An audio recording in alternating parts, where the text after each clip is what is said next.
Good morning, everyone. Good morning, and welcome to Tuesday. Second day of the work week for those of us who work under that schedule. I hope you've had a good start to the week. I hope you're energized for the rest of it.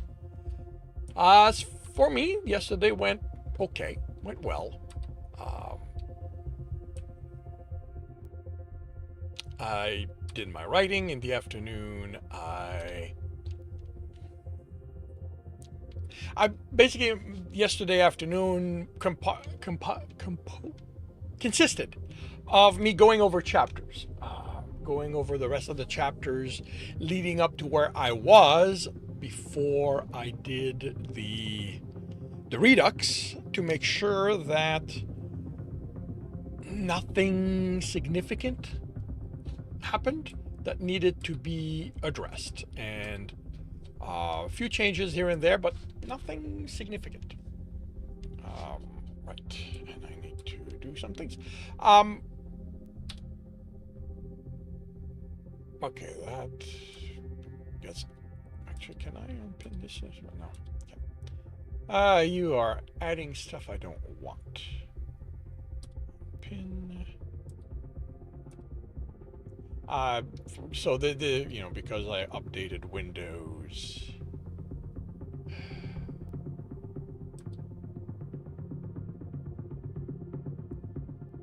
What is this? Offline. That is not my folder. Is it?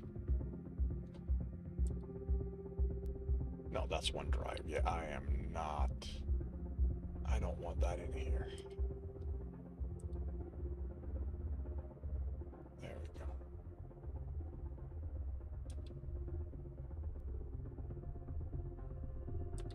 Hey, Lizard. Welcome to the stream. How are you doing today?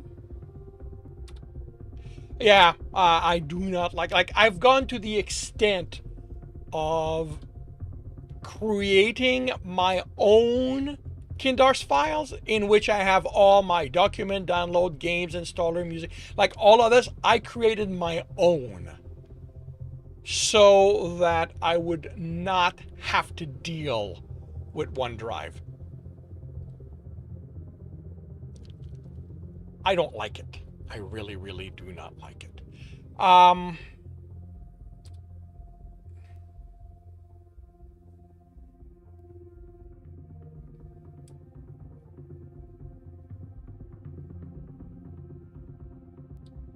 Why is there? Oh, that's the picture. It goes there. That. Gonna reposition that there. That. Okay, that is good. Actually, I need to make sure that this still works. It does. Okay, so yeah, I got sidetracked. I'm doing well, thank you very much, Lizard. So yesterday I kind of had an interesting surprise. I joined Inkit. Actually, speaking of, recently, to post stories there, and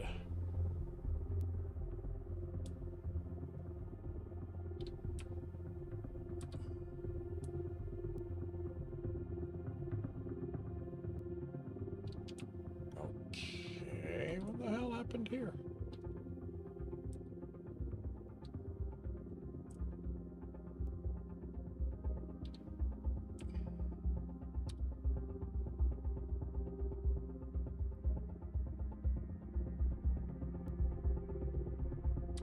Should have posted yesterday. Starting on the 27th.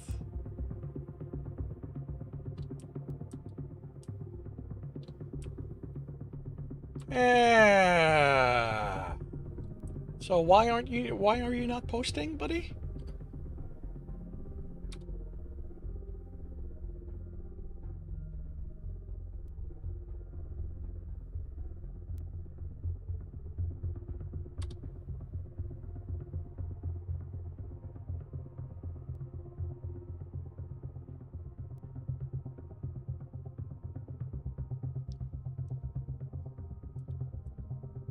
Um,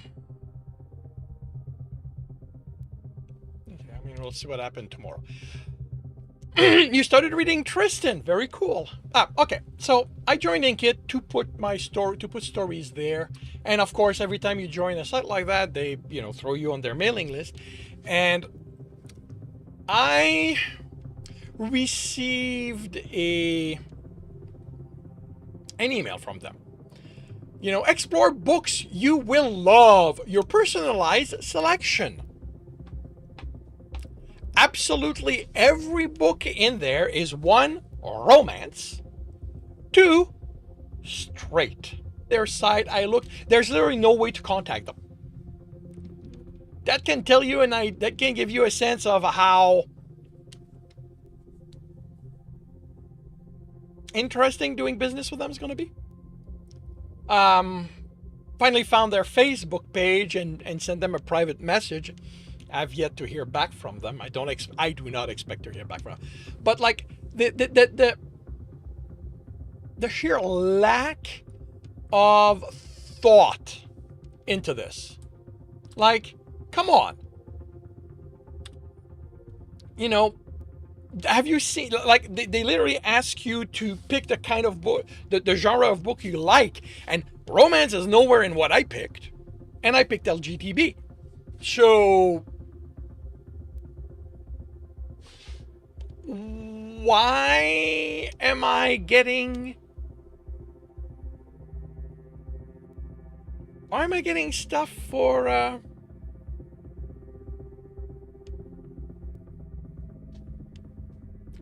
straight romance? Granted, if you go to Inkit, you'll see that 99% of their stuff is straight romance. So, and their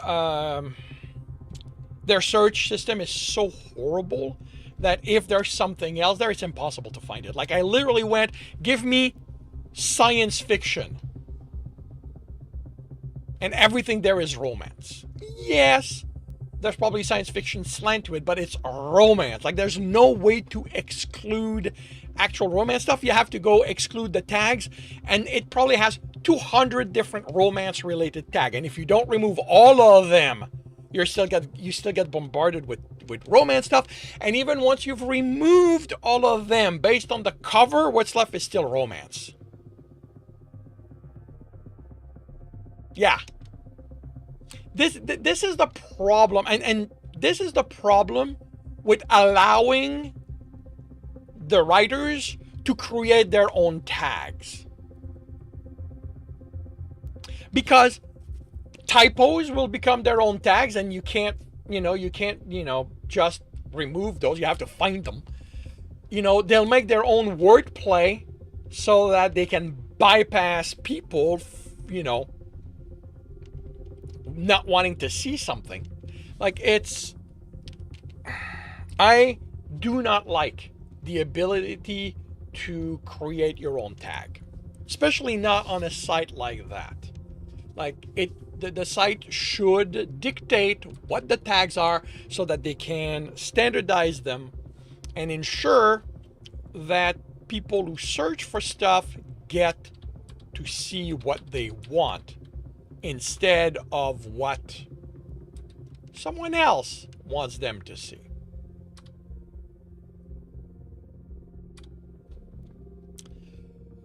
Alrighty, today being Tuesday, this morning it will be read and corrects.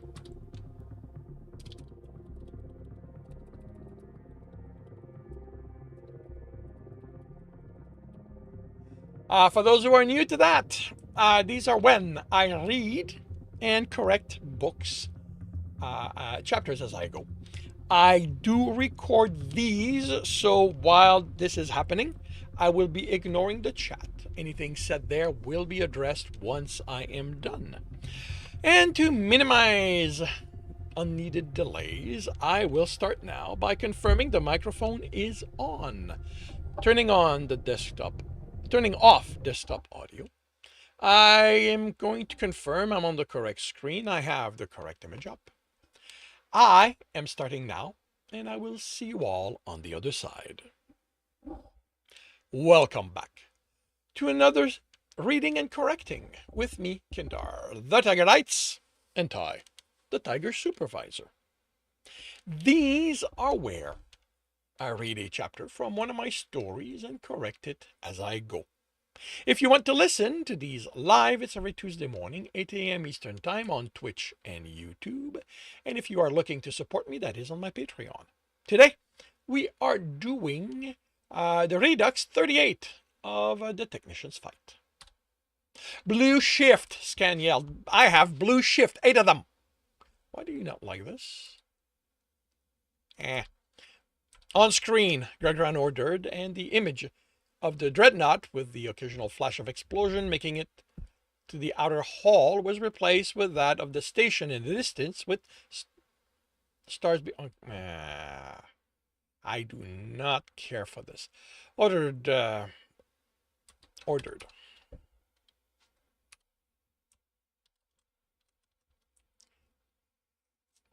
The image of the flash was replaced that at a distance with stars beyond it.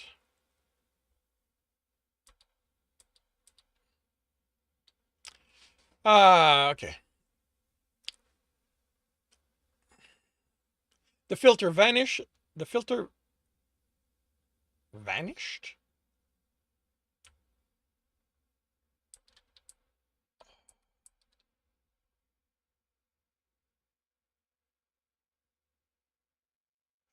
The vision shifted. Changed. Change and deep blue dots became visible. Where did they come from? The pilot asked. Mass, Gargran asked. The potential danger interested him more.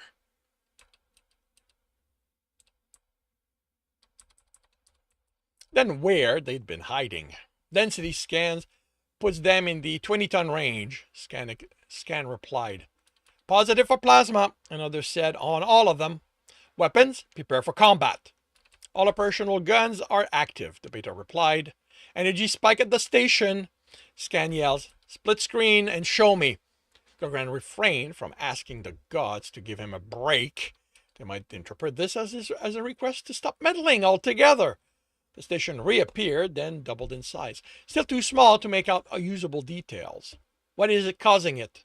The station was negative for weapons, so it had to be a ship, but which one and why? Propulsion, Alpha. A ship? No. Signature returns as one of our shuttles. They're leaving the station. He kept his relief under control while the bridge voiced theirs. They still had these attackers to deal with, but this meant that soon he and Sherwood... Second spike, there's a second ship leaving the station. Who? He demanded, looking for something on the screen. It was a reflex. The few ships they'd had information on had been confirmed as having left. Unknown, Alpha. The signature isn't on...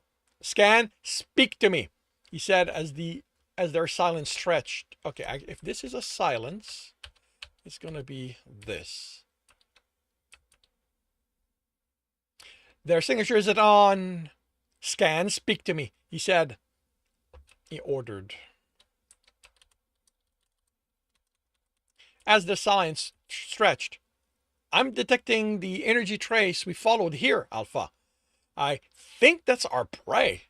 What are they doing? Were they looking to leave? Had the delay been because they were busy keeping the pack from rescuing their captives? Would they... The flash at the station was a large dot on the screen.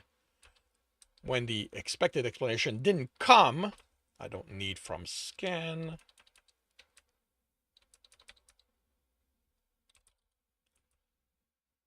I can put it here. Glance at Scan and the shocked expression on the male's face froze his heart. Our shuttle, the Hunter finally managed. It couldn't be. Confirm, Hunter, focus. Confirm what happened. He refused to accept it.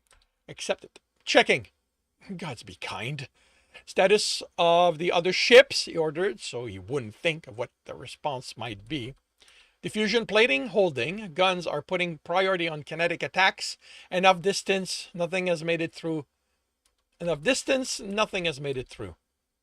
Alpha, Scan said, and the strain in his voice warned him the news wouldn't be good. Confirming the explosion was our shuttle. He searched the screen for those responsible. Did the prey fire on them? No indication of plasma fire, but kinetics don't register at this distance. He couldn't. He fought the scream. He fought the urge to abandon his crew and ship and hunt the gods down for daring to allow this. He needed to deal with the situation. He could demand of the gods later. Right now, he had to make someone pay. Weapons? Change of orders. He said, the tone cold. Target the prey. I want it destroyed. How could they take his heart from him? Changing priorities, Alpha. The Beta responded calmly, marking the prey for death. Get us in range and we will make them pay.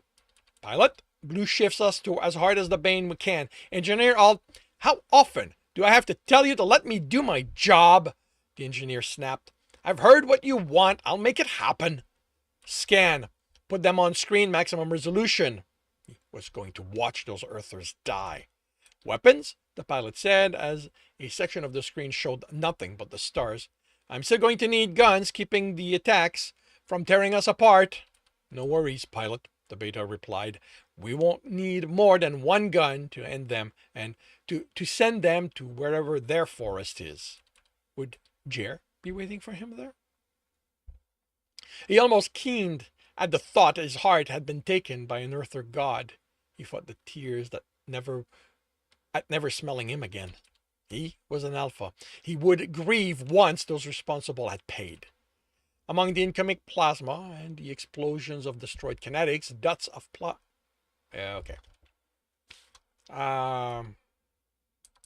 dots of lights vanished in the distance toward the center of the screen, where the prey waited, probably hoping to run, but with a failing reactor, they wouldn't get away.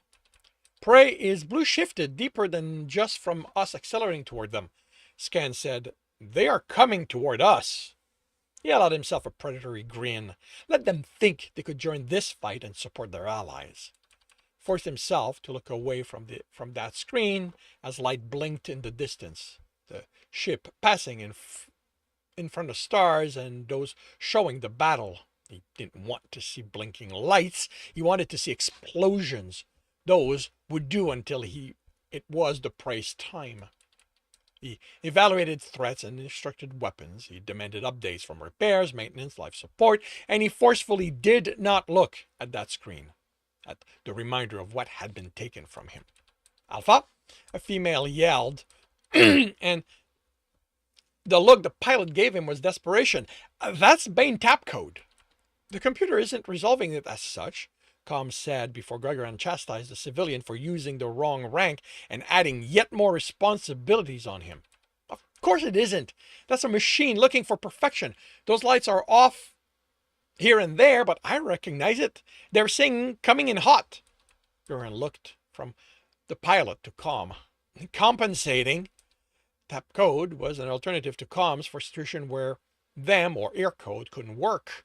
Lasercom used them. He knew some special ops hunter used them in the way it had originally come about, well before they knew space was somewhere they'd reach eventually, by banging objects together.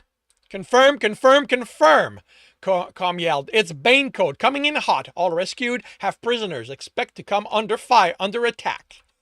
Tag us friendly, he ordered. Weapons, change of orders, protect them, destroyed anyone who isn't them. Altering priorities, Alpha. He would seek forgiveness from all those he'd wronged once he held his heart.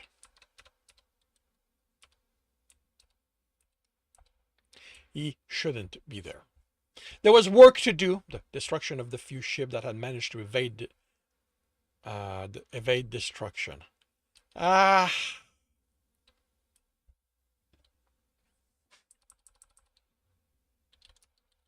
were a few ships that had managed to evade destruction. A battle to support.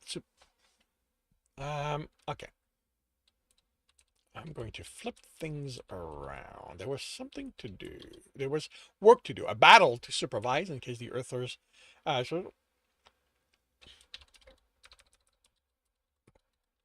and Earthers had yet another surprise for them, and there were a few ships that had managed to evade destruction. As soon as he'd been told the ship was attached to the Bane, he hadn't been able to think of anything else. He'd transferred command to the bridge Beta, and had hurried to the hangar. And now he waited. Comms had replied through Bane code, and in the ensuing confirmation had confirmed his heart was alive. But tap code wasn't designed for detailed communication, so he didn't know what state Jer was in. The hatch unlocked with loud protest. He couldn't remember the last time they'd used it.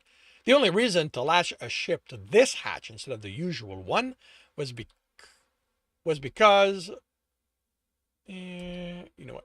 I'll just take that. Was that there was a possibility it was a trap. As much as he didn't want to entertain the thought, it was a possibility. While every hunter was trained to withstand interrogation, no one was unbreakable, and Jer hadn't received that training yet. Not that he'd know tap code, but Tom did, and he was a civilian. The hatch opened, and Kelsarians exited, looking relieved and nervous. Then Earthers under the pack's guard. Some looked defiant, others scared. And Jer walked tall, proud. Gregoran held himself, refused to give in to the need to run, so he could prove to himself that this was his heart and not a trick of the gods. He wanted to abandon his rank and be with Jer. Beta noticed him and brought them all to a stop. That's not dialogue. Silence fell in the hangar. We returned from the hunt, the Beta announced in Earther, with meat for those who need it and knowledge for those who seek it. Even the Earthers who looked defiant now looked worried. You hunted well. Gregoran responded in Kelsarian. The gods will remember your deeds. So long as his transgression wasn't so deep, they would punish him by taking away what his hunters had earned. Your hunt is over. Let those who waited to take your Let those who wait take your burden. Your families await you to help you remember that now is the time to live. He had his heart in his arms, ignoring the chaos around them as new hunters took charge of the prisoners. Of the rescued and prisoners. He buried his nose in Jer's neck and breathed them in. When satisfied, he pulled Tom to them. Welcome home, he told them. It's good to be back, his heart said. I've got spoils and that's for later, he said. For others to deal with, hopefully. I'm not your alpha right now, Jer. I'm just Growl. I thought I'd lost you when the shuttle exploded. I ordered the ship you were on destroyed. You could have... Tom snorted. You really have that little faith in me? I'm not... He swallowed. I'm not thinking as well as I should, Tom. I'm sorry for my lack of faith. His friend rubbed muzzles with him. You're forgiven. Tom, Jer said, I hope you don't mind if I keep Growl to myself tonight. You can reassure him you're alive tomorrow. Take your time. There are others who'll want to make sure I survive this. Thank you, Growl told his friend. He stepped into the room and couldn't proceed. The banners felt accusatory. He'd blamed all of them. The god expected to be blamed, but they expected to receive blame for things that fell within their territory. He'd been indiscriminate. He'd left his grief potentially make things worse. There were rituals of atonement he could perform, more than he could count, he expected. But he couldn't imagine any of them being enough for this transgression. So he opted for this. I seek forgiveness, but I don't expect it. My grief isn't an excuse. You have stood by my people, your children, for as long as Truxamian brought us into being, without ever giving us reason to doubt you, and I did. I am sorry. I have already made promises to some of you. I will see them through. Whatever you need of me to right this wrong, on my namesake's, I will perform it. Not able to think of anything to add, he said the only thing left before leaving. I remember you. He stepped onto the bridge. Status: he wanted to be in bed with Jer, make sure he couldn't lose him, but an Alpha had duties. Two attacking ship fled toward Earther territory while we finished dealing with those which remained. The Beta answered. Estimate said we wouldn't catch up before they reached it, so I decided not to pursue. The Beta, who went to the station, informed me before returning to life, before moving on to living. Before moving on to living, that they had neutralized the station, so I sent 6 pack to take control. They have reported no encounters. What about those the pack brought back? The Earthers are in cells, 2 medics and 28 pirates. Most of the rescued. Right there. That's the.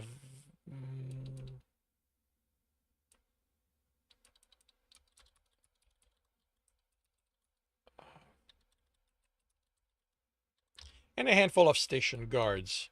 Most of the rescued have been checked by medical and assigned apartments.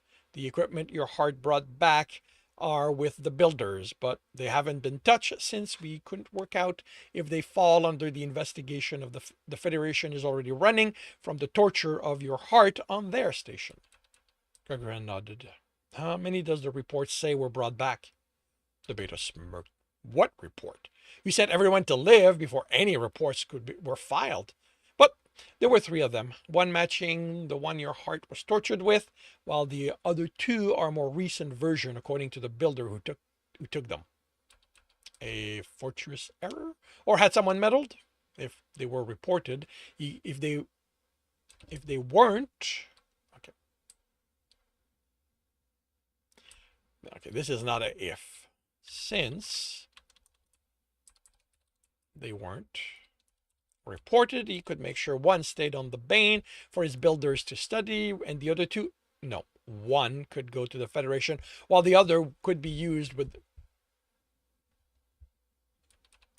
while the others, while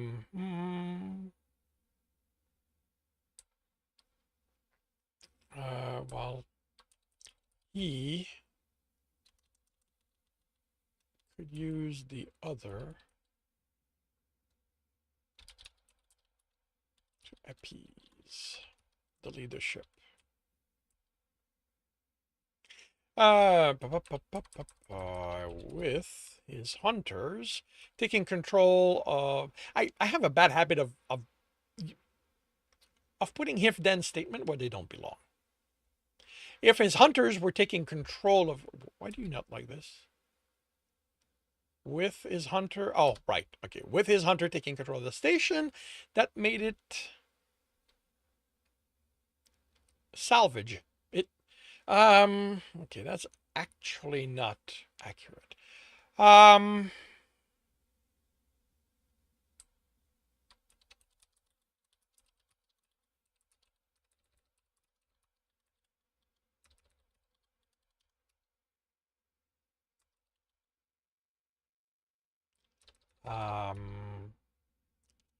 More made his claim of salvage, something can't be argued with.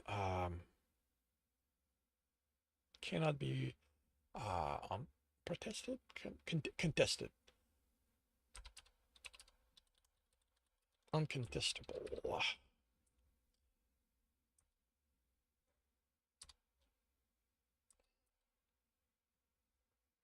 What about what about not the shuttle? Our shuttle. What about our shuttle? Self-destruction.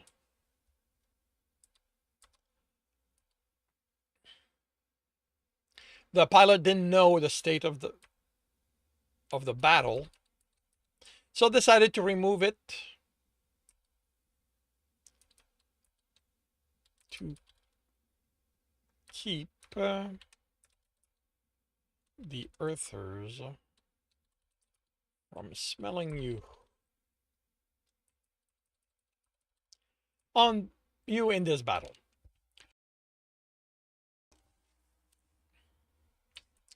It would be expensive to replace, but he had a station and a ship. I need to Battle salvage claims have already been filed. I thought I'd sent everyone to live before anything was filed. The bidder shrugged. That didn't reach the bridge until hours later, and they had to do something to stay busy with the battle over. You were already the owner by the time I came on shift. We talked about putting it on the market for you, but figured that was overstepping a rank. Gagran chuckled. It wouldn't have done anything. It was useless to. Okay. Okay. I need to massage that because right now it's not clear what they're talking about. Because we have a station and a ship. So we already the owner of the time we were talking about putting them on the market for you. I figured that was overstepping out. Station is useless to anyone.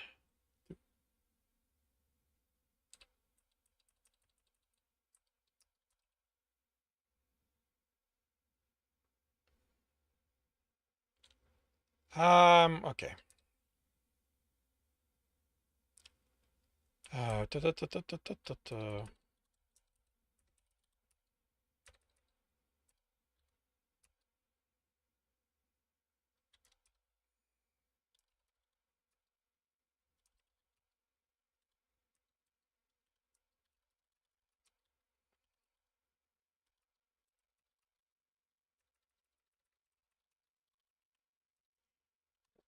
The station was beyond anything those perusing the market could afford. And this far into unclaimed territory, useless to most leadership. No, he's gonna go with government here. Government. Unless the station was designed to be moved.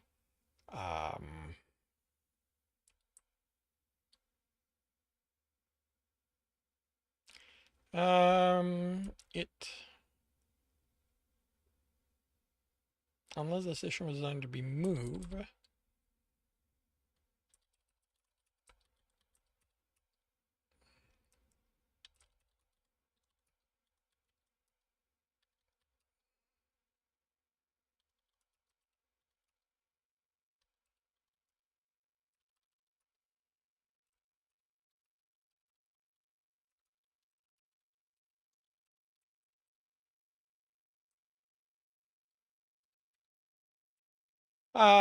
Govern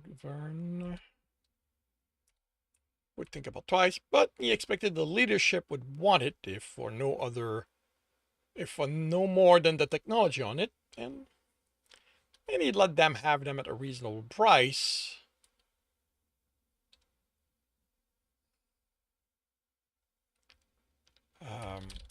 Ship.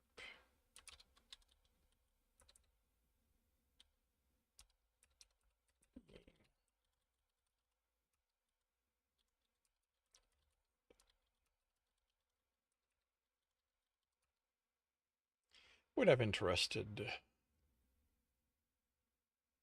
many.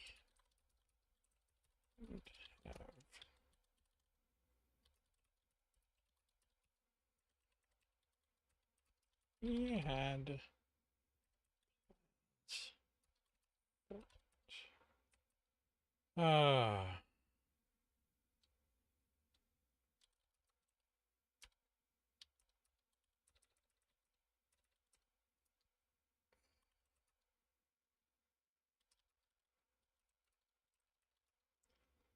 would let him replace the shuttle and see to the repairs without having to return to Kelsey. The investigation pack on the station have transmitted data from the servers to be studied here. It's going to have to be decrypted, which won't be easy. It's in a language they don't have a familiarity with, using thought processes different from ours. They say they'll get the information. They just ask for patience. They have it.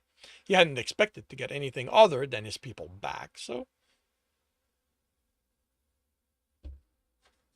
nothing of this could be ordered. What? So nothing of this required.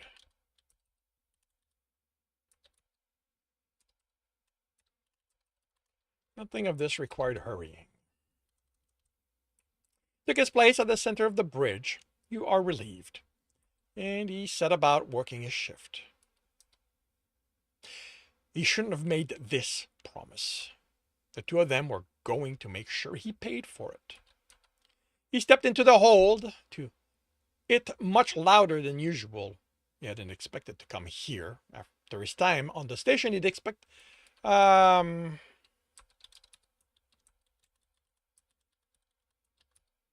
After the quartermaster's time on the station, he'd expected...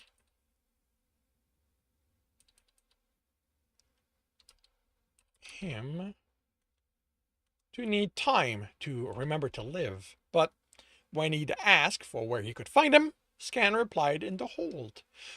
By the sounds, the people were actually working. Had the quartermaster made promises of his own to help their survival? Z, the female at the counter yelled, "Captain's here!" The response was too muffled by distance for Gregran to make out. "What's going on?" he asked the female when he reached the counter. "We're putting all the stuff that had to be moved back in place." "Aren't there machines for that?" He doubted the quartermaster only used them when taking deliveries. She shrugged. "You'll have to ask Z about that. He just asked if I wanted to help, and," she grinned, "it's Z. Of course I said yes." The quartermaster arrived and rubbed muzzles with her. By her shiver, Gregran had an idea what the unseen hand did. "They can use help cataloging. Why don't you go do that? I'll be there once the captain's done with me."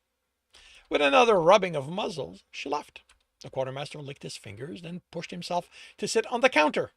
Gregran wasn't surprised the mail was nude. "Is anyone actually working?" "Yes, and quite hard. Enough I have to make sure they take breaks." Until someone lodged a complaint, how the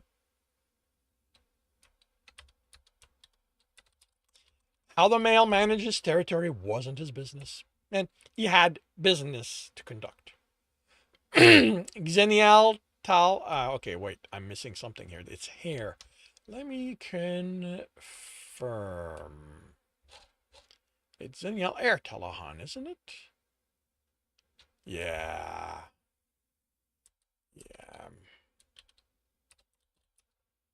Xenial Air Telehan. The male eyebrow rose to his ear, and Galgaron waited for the comment. When they didn't come, he continued, "I'd like you to arrange a meeting with your uncle. The Bane is going to be at Groskira Kirota Restis in 3 months." The quartermaster nodded. "I have to know, since I can't believe this is because you sent me to the station with your heart. You've never used my name since rescuing me, unless circumstances forced your hand. What is it this time?" "I made a promise." "To whom?" Gregran glared. The quartermaster grinned. "What is your namesake going to think of you making a promise to mine?" "I think I've given him worse to deal with at the moment." That made the other male pause. "I'm not going to ask. What's the promise you made?" Would he gain anything from not answering? Would that go against his promise? "To attempt to get to know you. To attempt to build a better relationship between us." The male's eyes went wide. "Why? Why would you do that?" he whined. "What have I ever done to you you'd want to make my life so difficult?" He realized something while Gregran was still trying to understand what was going on. Don't answer that. The list is probably too long, but really? I don't understand how my promise to your namesake is making your life difficult. You promised him you'd try to get over how you feel about me so we can be friends. Just what kind of male am I going to come across as if, in return, I go about making your life difficult? What's my namesake going to think of me? Do you have any idea how fun it was to make you squirm and look for things I could do that would force you to put me in a cell? Where am I going to get my fun now? Gergran looked towards the back of the hole, still unsure what was happening. Different kind of fun. The male replied dismissively. Definitely fun in its own right, but come on, Captain. Do you have any idea how much I got off on antagonizing you? Too much. No such thing. And he realized that his promise hadn't changed just his life. What happens now, then? I have no idea. I mean, I'm going to have to be nice to you in return. He turned his head and made gagging sound. Although, you could... Oh, this is going to be impossible. You can let me off my promise. Gilgaran, I'm tempted. I expect your namesake would respect that. Tempting. Really tempting. But I can be an adult about this. Gargran couldn't stop the snort. And treat you like a friend of rank deserves to be treated. Actually, this would be like that. Don't you take all your friends to bed? The male shrugged. And maybe it'll happen with you too. He nearly voiced his protest, but that hadn't been an assertion. But that hadn't been an assertion. It had been a question of time. Wait, no. But that hadn't been an assertion. That hadn't been an assertion.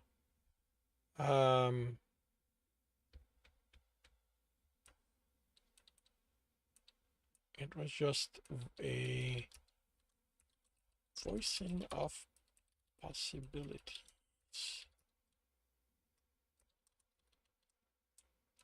And the male's behavior left him only one possible action.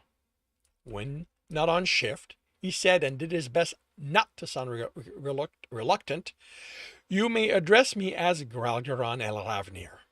It will be my honor, Captain." And since he hadn't been given a way out again, he could only do one thing. "I'll let you go back to work, Quartermaster." He headed out, overhearing the male whisper, "Just wait until I tell Jer about this." No fucking way. Jer was cooking. By the amount of food on the table, he was trying hard not to think about things. "Jer, can I talk with you about something?" His heart put the steaming pan on the cooktop and faced him. "If it's about medical, they looked me over, gave me shots, and the all clear to go home. If it's about my session with a psychologist, it's tomorrow." "That's good, but this is about something else." And he told him about his promise to Xenila Haran and what he told the quartermaster. He left the male's reaction out of his recounting. That was something the male deserved to tell in person. Jer hugged him. "Thank you." He hugged him back. "You are worth it and so much more." And that concludes the redux of chapter 38 of The Technician's Fight. If you are enjoying this, please leave a like. If you want to know when the next chapter will be up, subscribe and hit the bell. If you want to read this story, it is up on Ream Story. If you want to listen to these live, it's every Tuesday morning, 8 a.m. Eastern Time on Twitch and YouTube. Links are in the notes, and with that, I shall wish you a good day.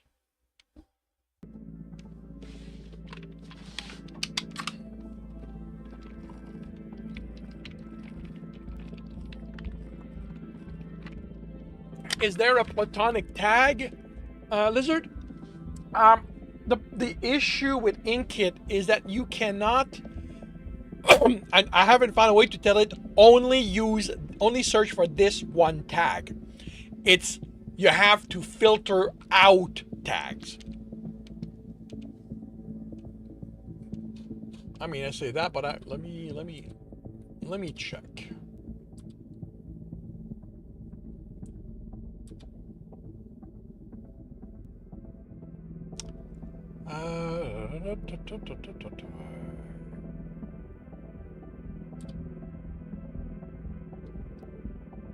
Filters. Oh, actually, no. They no.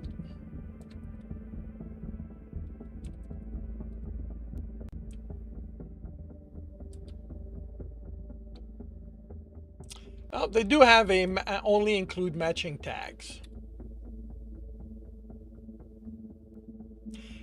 And nothing shows up as platonic.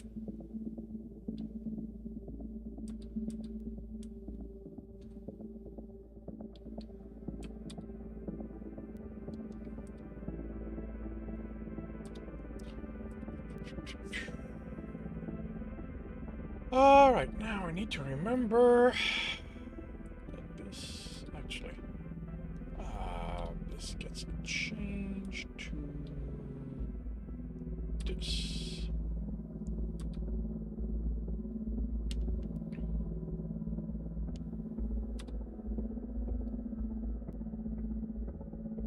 And I forgot to do that.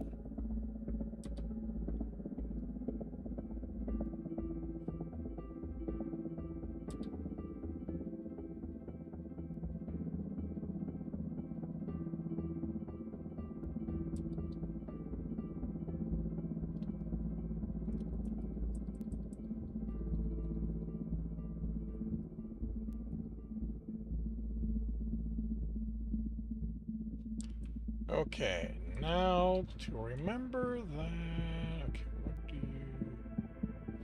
How did what failed? So far, that's fine.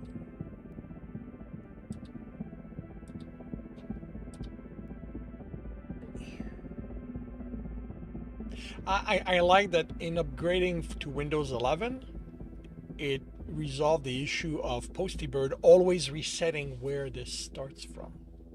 Okay. That there.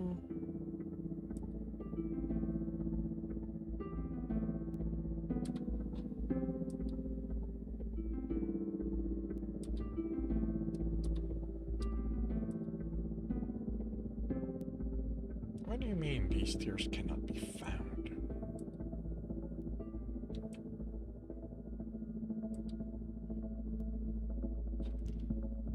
Let's try something. Let's shut you down and restart you.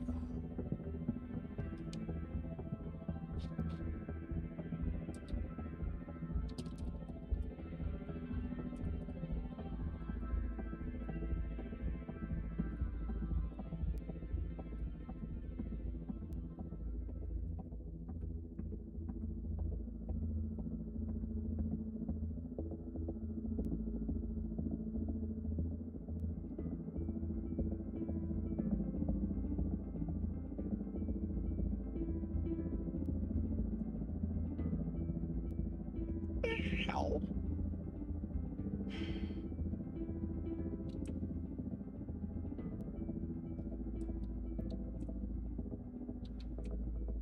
Oh, let me guess, you're not logged in. No, you are. What the? Everyone free Patreon zone. What?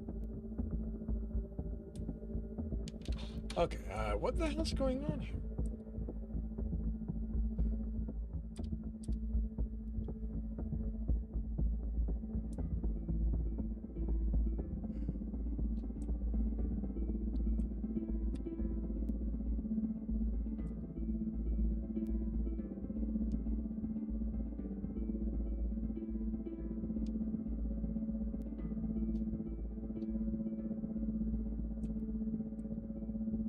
Yeah, the tiers are visible here, so...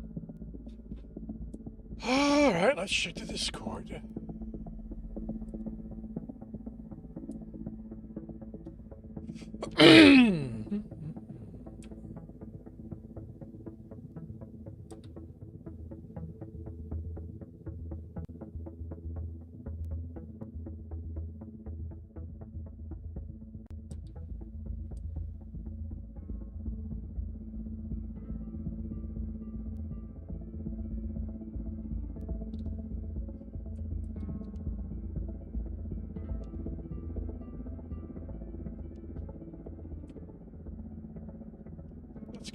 And you know what? Let's do something. Let's try.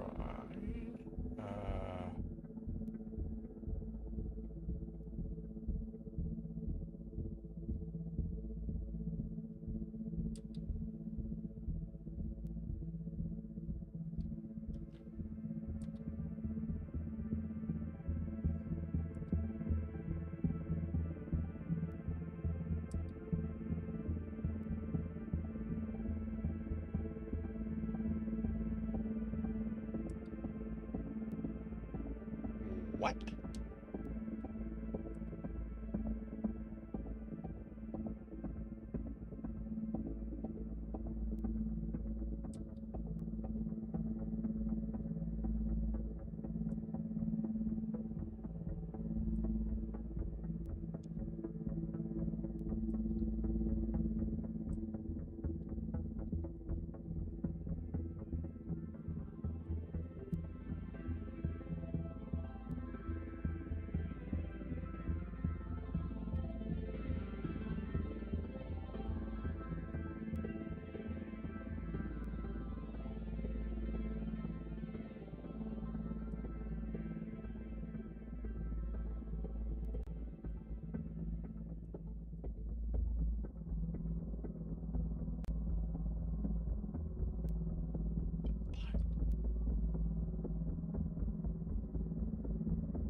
Wait, did I log in with the wrong one?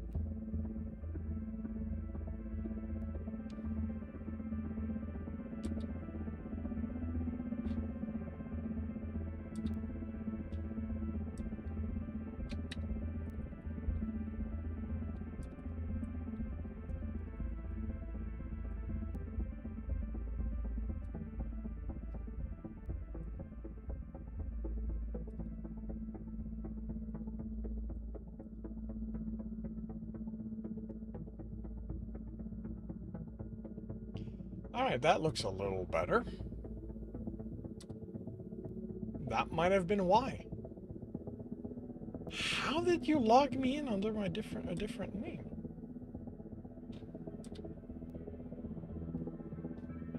Ah, now let's restart.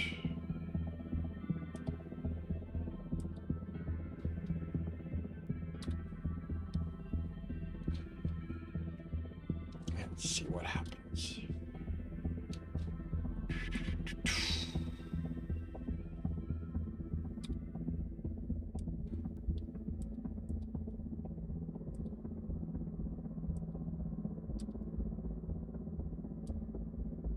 Okay, now this works. Interesting. That isn't something that is not something I had expected.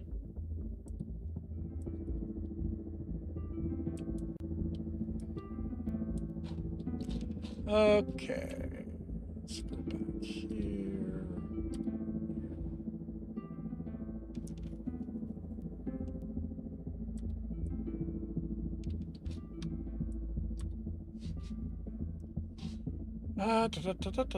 November 29th is what's there. So this is going to be second.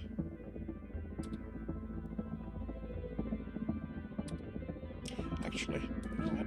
I want to try something.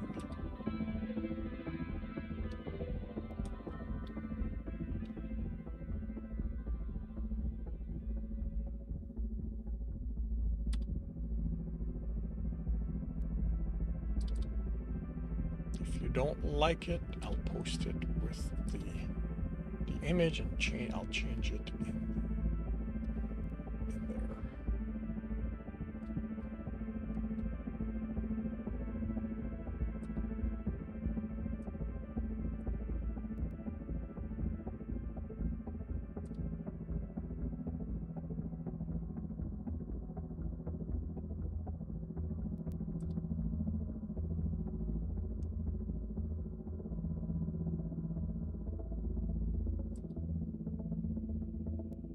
This does not bode great. Failure. Okay.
Ah, right. I'm going to have to rename it as well.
All right.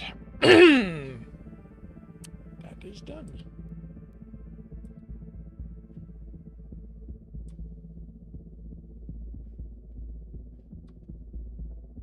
I will be right back. Okay.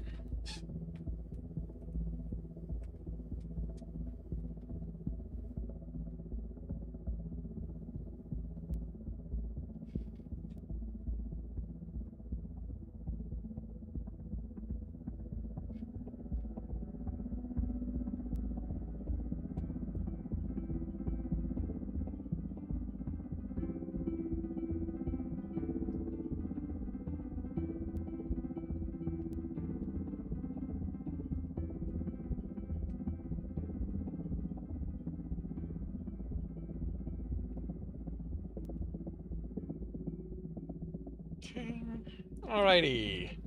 I will start another chapter.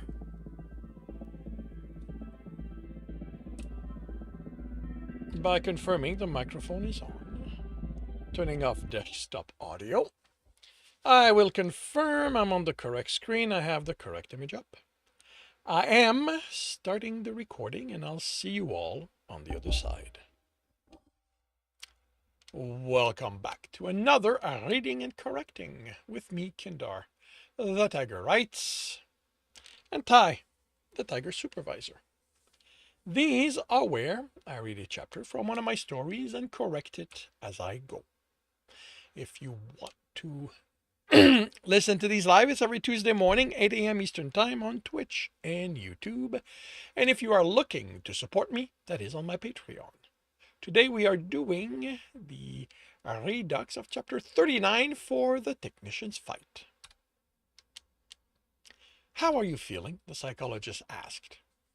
Jeremy couldn't stop the shrug, the desire not to think about Omar Sawan and the length he'd gone to just to get him, how he'd escaped. That was all done. He should move on, forget about him, and get on with his life. Do you understand why you need to do that? So I won't dwell on things I can't do anything about. Not the counseling, living. Do you understand why we don't let hunters simply return to their work? Why we force you to take weeks of only life? He shook his head. It felt like wasting time. Time better spent on helping with the repairs. But he accepted it. But he accepted it as it was a Kelsarian thing. What did you do yesterday? Had sex with Growl. She smiled. What else? Cooked. What else? There was more sex. As I'd expect, sex is a good way to remember you are alive, and considering what your heart nearly did, he also needs to remind himself you're still there. Did you do anything else? Not really. Why not? I don't know. Hazard a guess. He sighed. Just wanted to keep busy, and it felt good to make things. Things me and Growl can enjoy afterwards. Did you? We had some. We'll have the rest over the week. Trickled and the next one. Since there's also going to be what I made before coming, we're going to have leftovers for a while. You cooked again today? He nodded. Why? I told you. It feels good to make something we enjoy. Will enjoy. Then why make so much you can't enjoy it? He couldn't answer her. He'd started cooking to keep his hands busy, then hadn't stopped. Thinking about the recipes meant he wasn't thinking about what had happened because of him. Was that it? Cooking let him avoid dealing with what had happened? Then why not work on one of the projects on his drafting table? Maybe because that was too much of a reminder he couldn't be working? Am I avoiding? It's possible. It's a known reaction with returning hunters. It's the reason we enforce living. I don't know if I can do that. He envisioned the nothing ahead of him and shuddered. Weeks with nothing to do. Nothing to do? She considered him. We may be dealing with a species difference here, and if that's the case, we'll make allowances. But I'd like you to try only being among people. No work. Not doing something to keep you from feeling. Just be. Experience life. Like standing in the middle of a crowd? She chuckled. Yeah, friends. I'm sure they'd like to know you have returned. They know. There was an announcement not long after we docked. Then he understood. They'll want to hear it from me. They'll want to touch and smell me. We are a sensory species. He nodded. But considering how he nodded, but considering how but okay, but his plans for how we'd go about it was interrupted by a question. Do you want to tell me what happened? Nothing happened, he replied. No one died or anything. It was uneventful, as hunts goes, according to the others. That may be, but something happened, Jeremy. And I think it's better if we talk about it now so the feeling can't fester. He swallowed. He was there. All of this was so he could get me again. Then he told her what Omar Sawan had said while holding him captive. The laughter at the table was loud enough. Jeremy worried they'd disturb the other patrons. Then he forcefully put that out of his mind. He told the restaurant's agent, what the gathering was about when he'd made the reservation, and they told him it was fine. Xenial had just ended a recounting of another of his youthful antics to the anger of his mother. Before that had been the story of Jeremy's reaction to how he'd taken down one of the guards, and before that, other stories with a common thread of making the life of someone in authority difficult. He finally understood Grau's annoyance with his friend.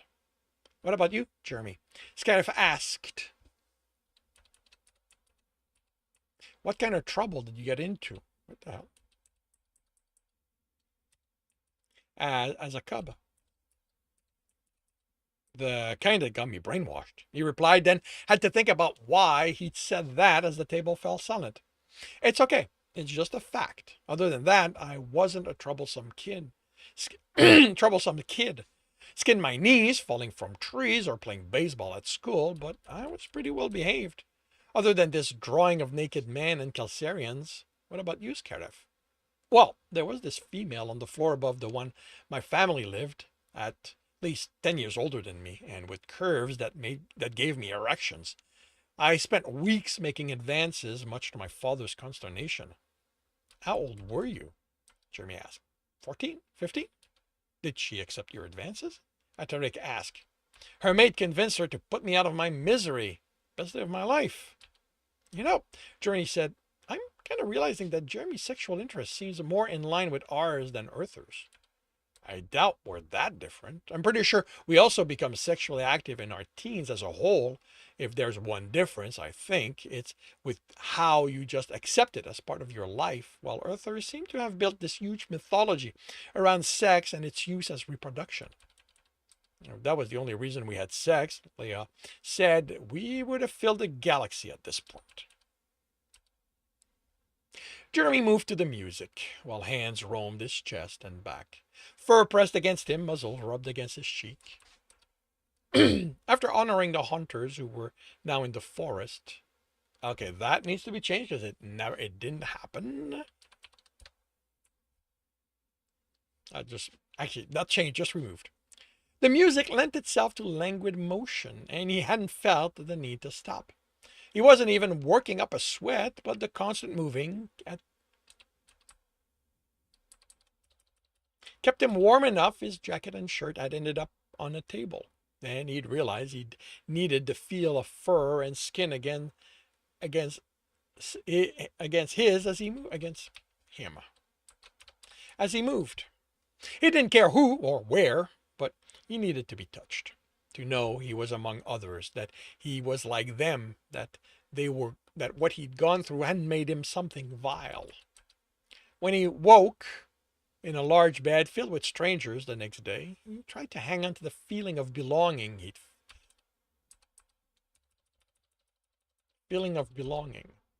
Back home, his heart joined him in the shower and left him no doubt he belonged there. Should it be this hard? Jimmy asked Leah. She smiled. You'll have to be more specific. This, he motioned around them, just being here, living. Life isn't meant to be easy. You're being deliberately difficult. You know that's not what I mean. The hunt was 2 weeks ago. No one died. I didn't even get all that gravely injured, but I still feel, he grasped for words, disconnected. Hunters belong to the gods, she said. It's an expression they use. You went through something extreme compared to what your civilian life was. It's normal you returned changed. You are someone new, tempered in the hunt. So this isn't something I have to look forward to every time I return from a hunt? He asked, hopeful. Possibly not. Some hunters never shed it. You'll find them living in the hunters section. They can't connect with the rest of us anymore. The hunt is everything to them. That feels rough. There's nothing you can do to help them. I can't help those who don't seek help. Most of them didn't have many connections with others before the hunters, so I expect you'll be fine. But if those feelings persist, don't hesitate to talk to me. Talk with me. Do you have any idea how you made me look? The beta demanded. Okay. Made me look. That worked when, well, actually it still worked. The pack was there. I don't quite like it, but then getting in Jeremy's face. No, beta. He replied, having no idea why he was angry. This wasn't how he'd wanted to spend his first day back on shift, but his life as a hunter came first. There are procedures. Yes, beta. He did what he could to ignore the rest of his pack, the glares they were giving him. Did you sleep when those procedures were taught, Hunter? I know I recited them to you. No, beta, I heard them. Then explain to me why you ordered Hurum to open the door. Beta couldn't answer. This was why Thur was angry? Thur, he was. Beta! Jimmy ground his teeth. Beta! He was right there, and there was no time. And there was no time to waste. So you think yourself a beta? Jimmy closed his eyes and breathed. No, beta, I don't. Hunters don't give orders. We didn't. You didn't what, Hunter? His beta demanded. Why was Thurr being stubborn about this? Time had been of the essence. You weren't what, Hunter? His beta demanded again, and this time Jeremy glared. Nothing, beta. You are not to get to go anywhere close to the tech you brought back. Come on, you can't. Are you questioning your beta's order, Hunter? His beta demanded, a growl underlying the words. It's Arthur. The growl intensified. No beta, he said through clenched teeth. Until further notice, you will spend half a shift assisting one of the builders. You will perform any builder-related task they give you, no matter how menial. I will leave it to you to set when you are available each day. But if I find you aren't making yourself available to them, I will set the schedule for you. Am I clear? You are, beta. His beta gave a sharp nod. Go. Jeremy stormed off. Jeremy stormed into his home and looked for something to hit. Who the fuck does he think he is? Rough day? Grill asked, arms up and on tiptoe in the middle of a stretch. Rough? That doesn't come close to describing how Thurr treated me. What the fuck is the problem with telling the person in the best position to do something when... Growl froze in the process of bending to the side and straightened, eyes fixed on Jeremy. Don't you fucking do that! He snarled as his heart's entire demeanor changed. Don't you fucking go alpha on me! I am your alpha, Jer. And he heard the difficulty Growl had using his name instead of Hunter. Then how about you go alpha on him? He's locking me out of the mind-raping tech that was used on me. I have a right to rip that thing apart. No, you don't. He stared. He kept himself from speaking until he trusted himself not to say something hurtful. I'm going out. I'll be back once I'm no longer pissed. Growl hadn't called him to return by the time Jeremy was in the hallway. The alpha wouldn't offer him comfort. Fuck him. He'd find that elsewhere. Tom held him. I'm sorry they both treated you that way. What the fuck am I supposed to do if I can't go to my mate when I need to scream about something Thurr does? Growl won't have any problem with you screaming about what Thurric Selminial does, unless the actions are as a beta. And what do I do then? Tom rubbed his muzzle against Jeremy's cheek. You come to me, or another of your friends. We'll listen to you scream. I'm sure some will have similar stories about those who outrank them. You ever had that problem with Growl? The captain has reprimanded me a few times, yes. I sometimes forget I'm not friends with the captain. Just Growl. You okay if I stay here to sleep? I can't go home right now. I'm going to be on shift soon, but you're welcome to sleep here. Jeremy rested his hand against Tom's shoulder. Thanks. The mess in the room was such a contrast to the one in the hunter's builder workshop he couldn't keep from staring. Broken parts littered the floor. Half-assembled or disassembled machines were on tables or partially fallen off. It was like the male just threw whatever he no longer wanted to work on in this room, closed the door, and forgot they existed. The instruction from the hunter had been simple and fortunately didn't come with a time frame. Trying to take everything apart in the 4 hours he had would be impossible. Why hadn't he just thrown everything into the recycler? Well, he had his orders, so much for hunters not giving them, and unless he wanted Thurr to add to the set torture, he had to get to work. Growl watched Jeremy from the living room, muting the movie. He stopped. I'm sorry for not telling you where I was. Tom let me know you were at his place. Are you feeling better? I no longer want to scream at you, so that's an improvement. But I don't know how to deal with you being my alpha when all I want to do is go to my mate and complain about how unfair my beta's being. Growl motioned him over and Jeremy sat on his lap. I'm sorry I can't set that part aside and just comfort you. I've never been in this position. He rested his head against his chest, his heart's chest. Tom reminded me there are others I can go to when I can't go to you, but do you think thirst punishment is fair? It's within the guidelines of what a beta can do. The forcefulness of the neutral tone told Jeremy he wouldn't get more than that. He said, I don't have the right to access the mind-raping tech. Is that something you can talk about? One part is that hunters don't get access to things like that unless they bring skills that can help. I have knowledge of other tech, but not in that field. What's the other part? Because another like it was used within Federation territory until one of their adjudicator determines if they are to be included in that investigation, no one can tamper with them. Are you fucking telling me I brought that back just for them to end up in the hands of a bunch of lawyers? Graal considered something. No. As far as the reports filed with the Federation show, you only brought one back. Can't you get in trouble for lying to them? Yes. But the safety of one of my hunters come before what the Federation wants. I don't know if it's willful, but they never forwarded their ongoing investigation into the device that was used on you. I'm not going to remain unclawed when it comes to keeping you safe, Jer. He nodded. He wanted to beg to be given access to one of the other, but he knew it. But it would be a waste of breath. So he went for the poor alternative. Will I get access to what your hunters find out?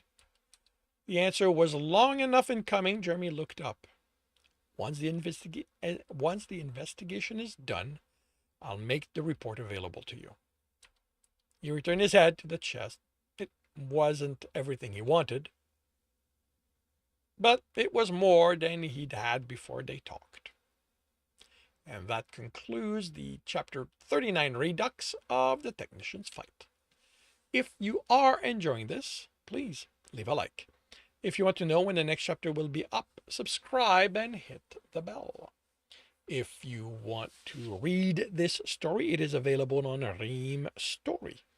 If you are looking to listen to these live, it's every Tuesday morning, 8 a.m. Eastern Time on Twitch and YouTube. Links are in the notes, and with that, I shall wish you a good day. Hey, Akla! Welcome to the stream. How are you doing today?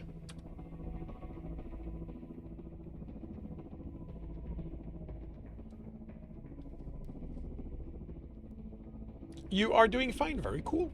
I am doing well. Hey, Cool Imp. Welcome to the stream. How goes?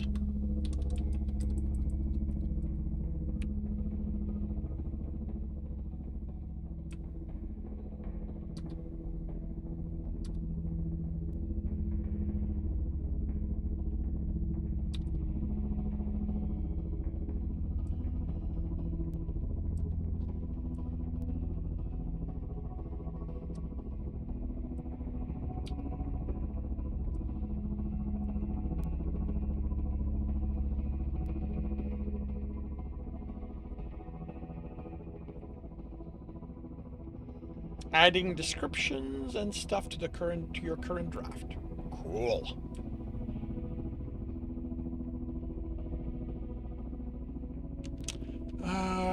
December 2nd becomes 4th.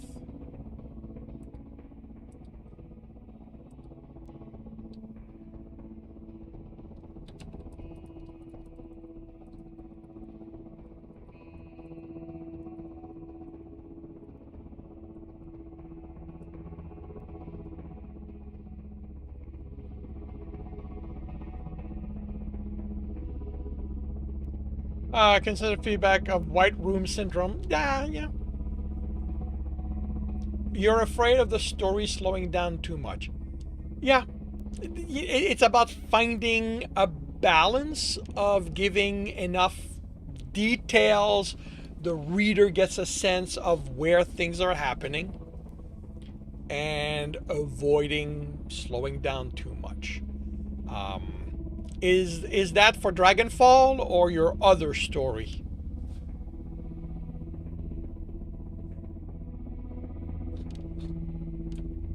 Dragonfall. You're probably tired of hearing me say this, but I think that if you lean into the first person narrative and make it more emotional, make it more like we talk in reality instead of a very neutral, I am telling you a story without really caring about what I'm saying, I think you will be able to get away with putting the description in such a way that you won't need as much, and two, it will feel like it's incorporated because it will be coaxed in opinions Elliot has.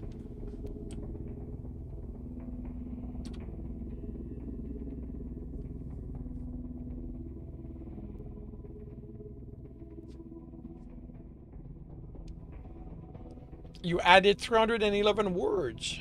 Well, congrats. That's good. Right. I need to update the title as well.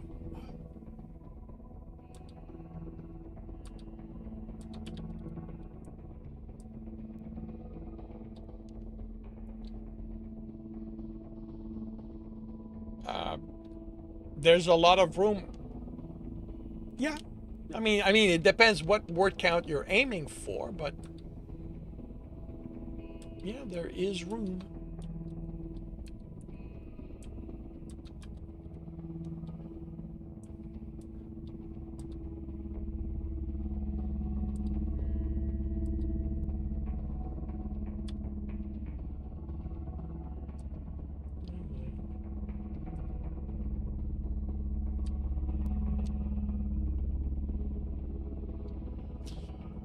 Most fantasy novel between 50 and 100K, but it's about finding that balance. Yeah. You don't want to slow things down too much, but there still needs to be enough information to convey everything. And this is where, you judge how vital the information you're giving is. If it's just setting up a scene, a couple of lines at most. If it's where a fight will take place, well, then you want to make sure to incorporate, you want to set the stage, and then as the characters move within the stage, you want to remind the reader where they are and stuff like that. And I agree with you that it's not easy. I have a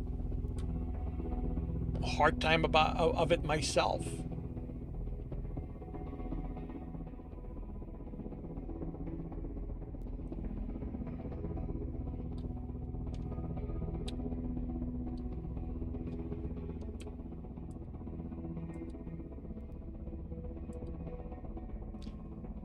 Okay, that is done.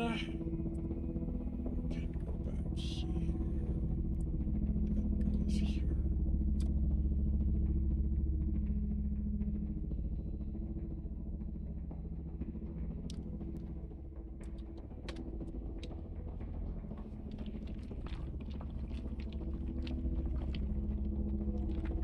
The thing to keep in mind is that there are places where you want to slow things down.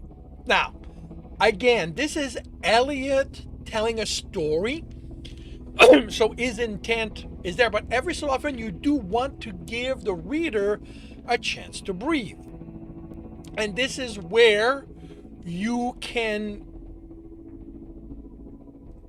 you go through more information. This is where Elliot could take the time, after things have been hectic, and so the reader can breathe. Then after that, or before that, he can take the time to describe something in the fight that mattered.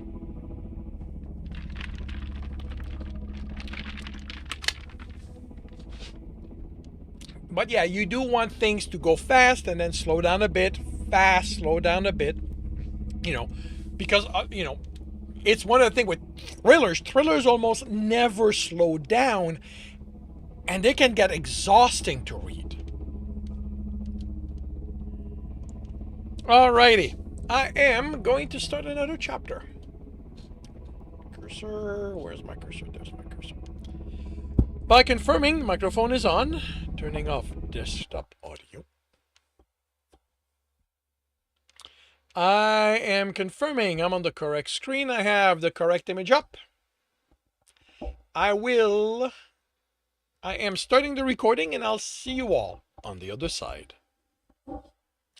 Welcome back to another Reading and Correcting with me, Kindar, the Tiger Writes, and Ty, the Tiger Supervisor. These are where I read a chapter from one of my stories and correct it as I go.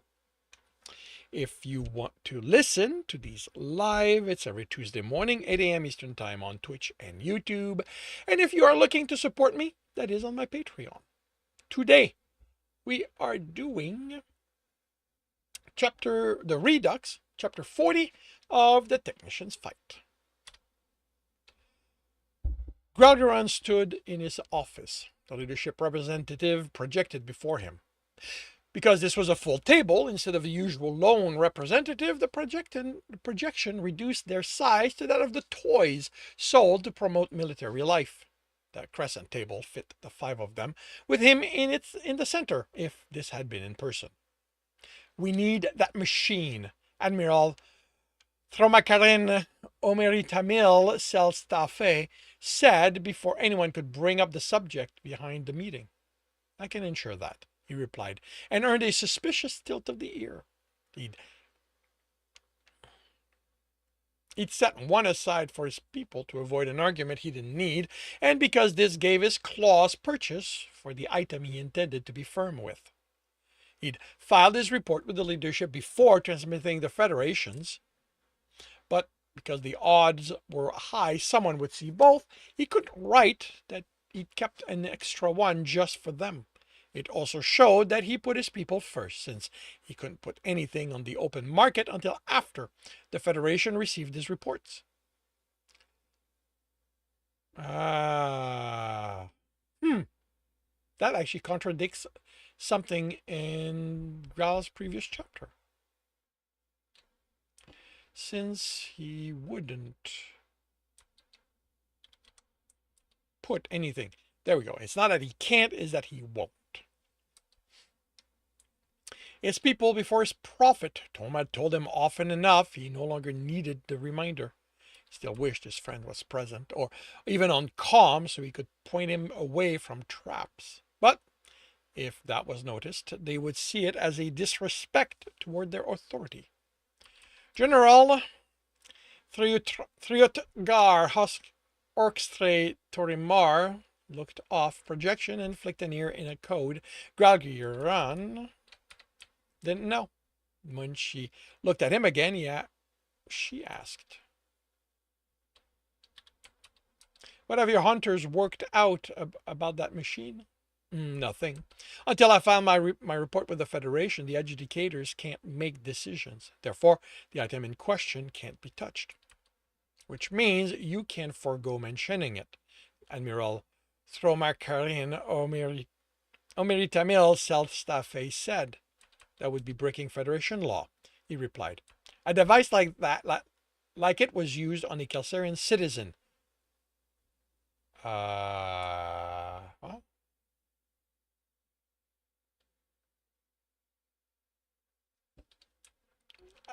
yeah, there's too many people. The general said, "On a Federation station, in Kelsarian territory. We agreed to Federation law when we joined," he said, "which states that Federation stations are independent of the species it's located in.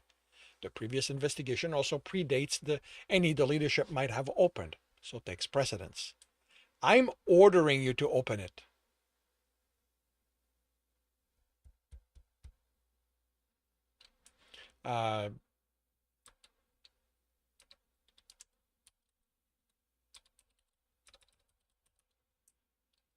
Yeah, let's just double check. He is. Yep. The Admiral said,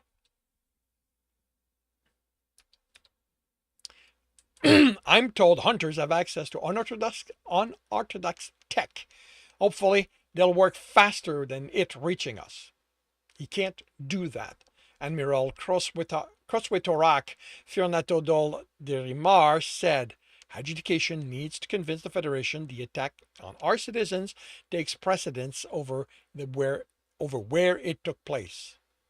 And what about the next time someone uses that technology against one of our citizens? Yeah, I'm going to have to clean that up. Seriously. They found one, that means there are others out there. And over there.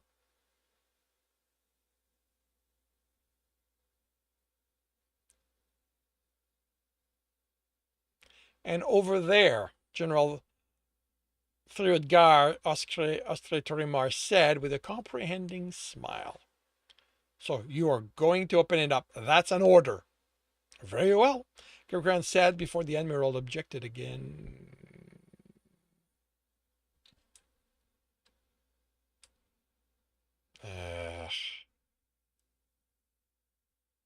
Yeah, I got so many people.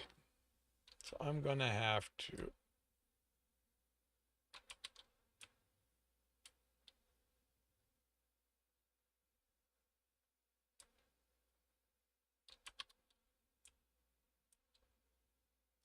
Before Admiral Croswetorak Fionato Dol Kerimar objected again. As soon as I receive the order through official channels, I will tell my hunters to begin the work. Official channels meant records, so a sent back to the general if someone found it out and objected. His hunters would be protected from his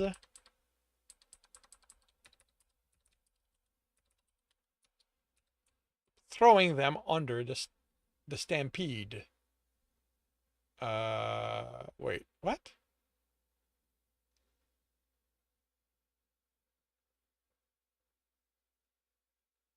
Oh boy, am I screwing things up? You know what? I'm leaving that for second draft. I'm not going to spend.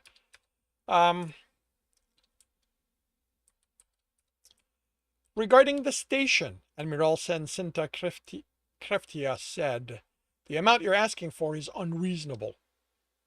So much for giving them more before he had to bare his teeth. He'd hoped for this to be the last item he'd have to deal with. It's a fraction of what I can ask for on the market. But can you get those? Can you get those there?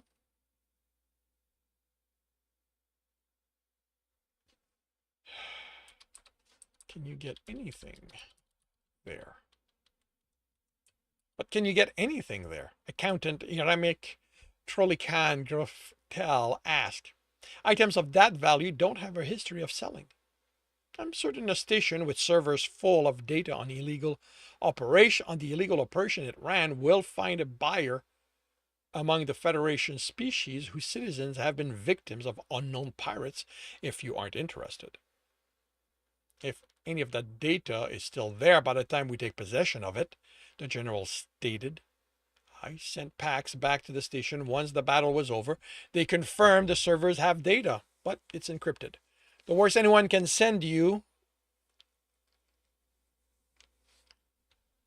send will have to worry about is catching someone trying to steal from it. I'll order it powered down before we leave, so if anything is hidden, if anyone is hiding, they won't have food unless the Earthers have some stored. My heart tells me printed is the mainstay for Earther in space. Your reports state that anyone found on the station was taken prisoners, General Trutgar Orkstreitmar said. It's a large station, and even if I'd sent all my hunters on it, it would be impossible to search it in a way that someone clever or familiar with its structure couldn't hide from them. Someone more clever than hunters, Admiral Thromarak Makirin Omeritamil Selstafe said with derision. We aren't infallible, Admiral. But the merchants you rescued, Admiral Croswetorak Firnato del Kerimar said. Is it possible to resolve the issue of acquiring the station? The accountant asked. My calculations show the Alpha Hunter is asking 12% more than is justified. Ha! The general exclaimed. He's not getting more than half that. We shouldn't have to. We shouldn't even have to pay for the thing. It's ours by right of victory. It's the Alpha Hunter's victory. Troidgar, Admiral Duan Celsinta Kreftia countered. Unless you plan on arguing with his Alpha regarding whose orders he obeys. Still, I think we can offer him 80% of what he's demanding and consider that generous. No, Gargran said. I'll agree to 88% of the initial amount, but no less. While he didn't care for the accountant, he respected him because he never wasted time. 12% was 1% more than he'd prefer, but within the 3% margin his accountant had told him to stand firm on. With the leadership accountant on his side, this was a fight he didn't have to worry about as much. Didn't have to worry about. Alpha, I don't think you understand the importance of this station, the Admiral said. If I didn't, I wouldn't be asking for what I feel it's worth. Your accountant has made an offer below what I want, but to which I'm willing to agree. Exactly, Admiral Tromakarin Ormerita Mills, Selstaffe said. If you're willing to agree to it, I'm not. For all I know, you two colluded to extract more than it's worth from us so you can finance your little war against the Earthers. I would never, the accountant exclaimed. I am loyal to the leadership. I have no feeling toward this Alpha or any of his ilk. I was given the numbers to study. If you aren't interested in my advice, I will retire from this meeting. Please stay, Admiral Crosswitorak Fernato Dolkirimar said. The Admiral is only stating his biased belief, not those of the leadership. This is not the time for your personal hunt, Tromarkarin. This involves all of us, our people. Don't cause us to lose access to vital information on the Earthers. For whatever reason, you have to oppose the Alpha. He looked at the accountant. 88% is fair to the Alpha and the leadership. Based on the numbers and the Alpha's demonstrated willingness to wait until the market can bear what he wants, yes, it's fair to both parties. Then I agree.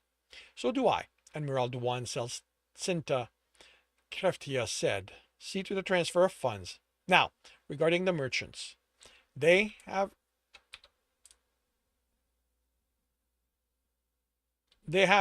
contacted their corporations and have decided to return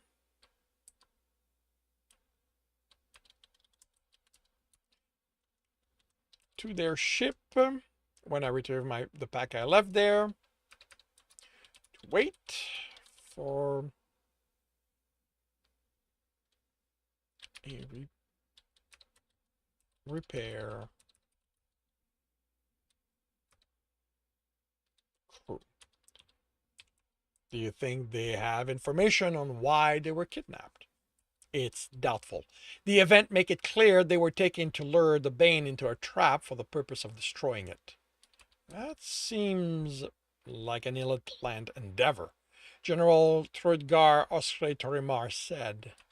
Gargran shrugged. I can only speak to the wide broadcasted transmission about destroying us.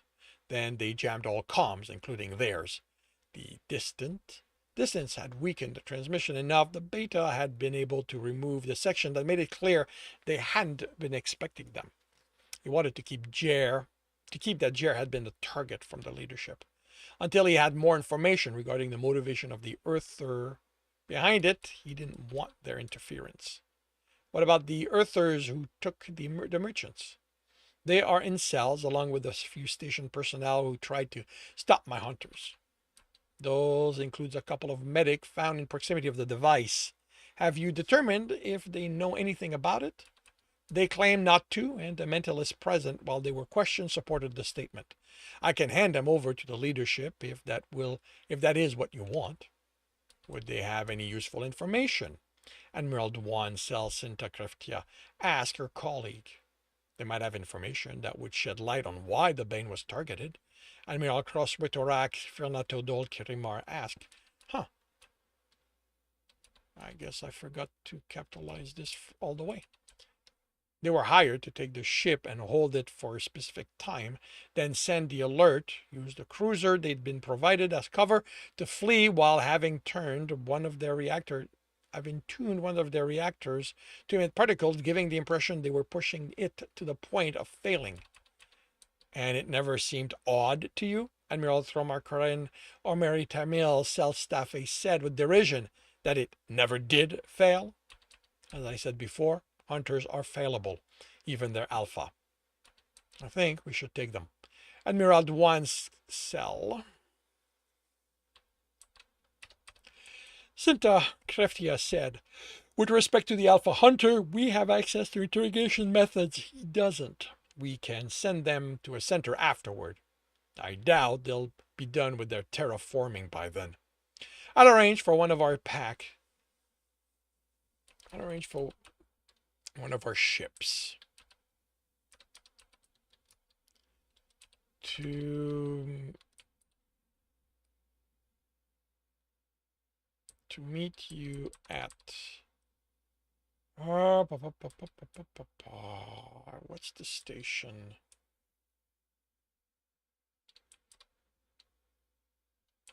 What is the station?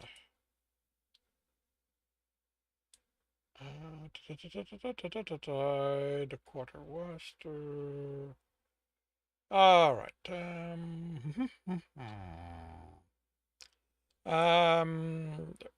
That's the name of the station.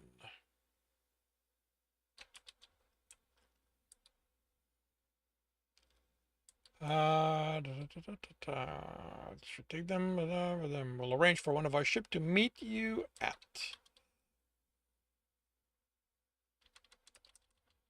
There we go.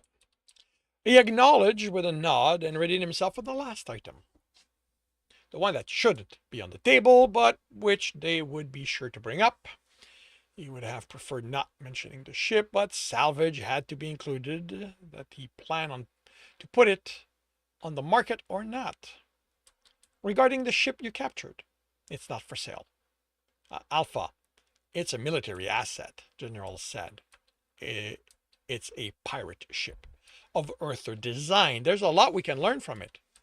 You own a station designed by those same people. I doubt there's anything you can learn on this ship that you can't there. What could you want with such a ship, Alpha? Admiral Thromarkin Ormiritamil Self-Staff asked, tone dripping with suspicion.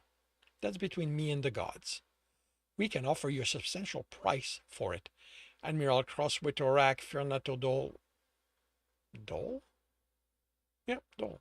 Dol Kerimar. Okay, that's the typo. It's Kerimar, not Kerim. Kerimar looked at the accountant. The ship isn't on the market, so I don't have a starting amount to work from. It's also an unknown design by an unknown. Okay, it's not unknown species. It's Earthers.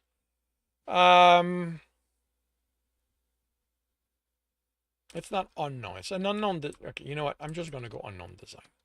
It's an unknown design.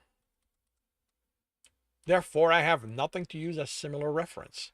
Whatever amount I'd give you would be useless. Alpha, the Admiral said, his tone softening. Handing this ship over to the leadership would go a long way toward undoing some of the animosity you have accumulated. That may be the case, if you actually believe that, but I have more pressing need for it than your goodwill. Alpha, the Admiral said, tone hardening, do not give us a reason to make your life difficult. I never do, and yet you always find some. Return to Kelser, now! I'm on the line. I don't care if you're in the forest. You're going to bring your balls back home so I can clear it with my Alpha. Your ship is still mine, therefore falls under Hunter law. If my Alpha orders me home, I will comply. Until then, I have a contract with the Federation to keep the line safe. The Admiral stood and laughed, vanishing from the projection. I guess this meeting is over.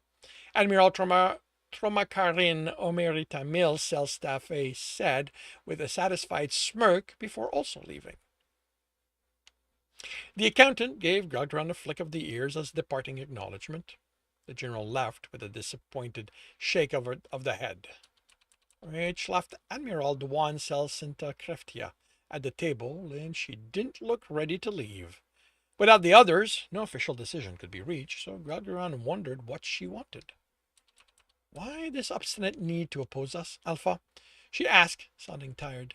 We are protecting the same people. He limited his answer to a glare. It's only us, Alpha. I won't hold your reasons against you. I just seek to understand. And yet, he said, tone clipped, there will be a recording. Not admissible before adjudication, but still useful to make his enemies bare their teeth. She made a motion, looked to someone off projection, then nodded. Now, you are the only one with a recording. If she told the truth. If she hadn't, he had proof she'd misled him. Not that it would do any good in placating his enemies within the leadership. Still, if she was honest in her desire to understand the position they kept putting him in, maybe he could make an ally. I don't oppose the leadership. And yet, there are piles of records of you refusing the orders we give you, because they run contrary to those given to me by those whose authority I bound myself to when I became a hunter. The gods don't. I understand you don't believe. He cut her off, not interested in that argument. And I don't ask that you do.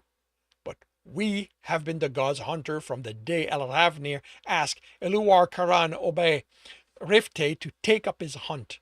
We swear to protect them and, through them, our people. Every time you come and demand we obey without thought to our gods, you force me to say no. But where are those orders? She asked. How are we to know you aren't just doing whatever you want out there? By judging our actions. If you can't believe the gods do order us, which Alpha among us committed crimes against our people, do you want me to list each and every one of you that's done questionable actions?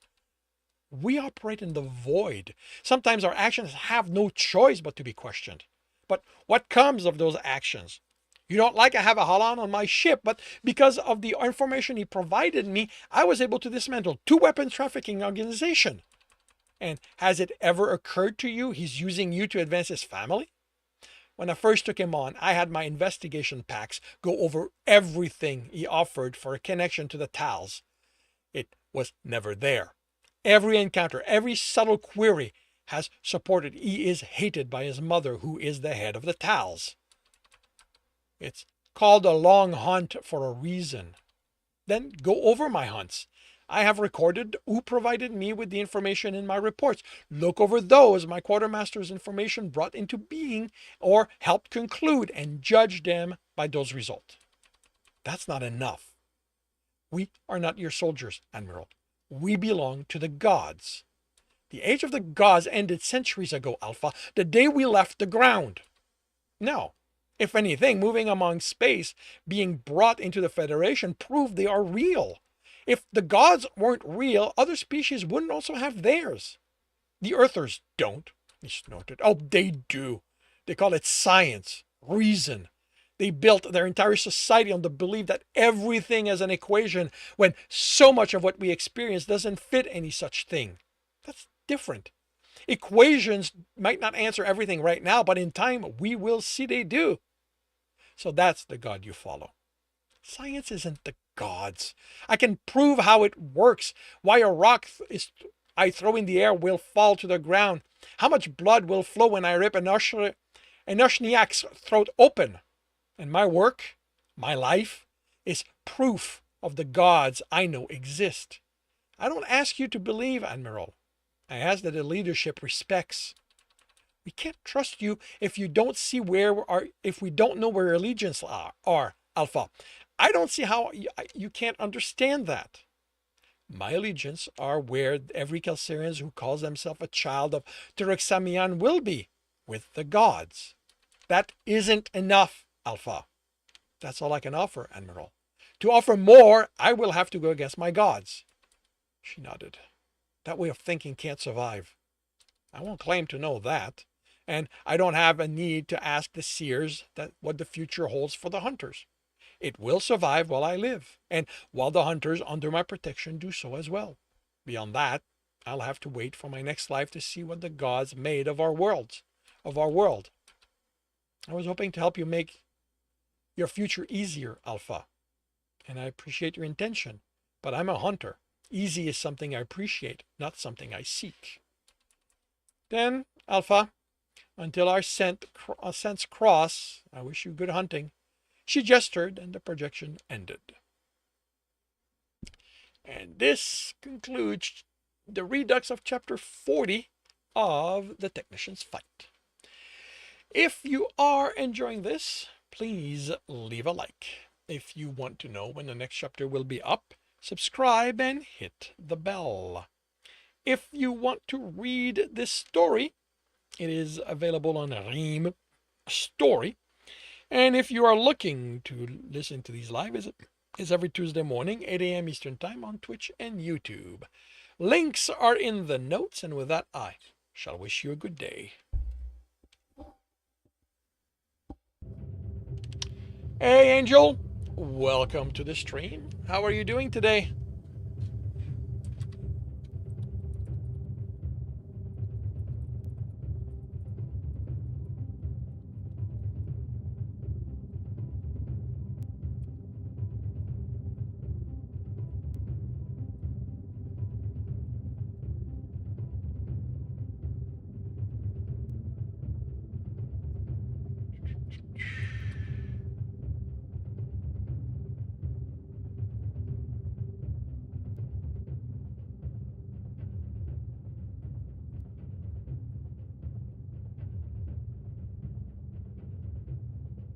I will be right back.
All right, so that is done.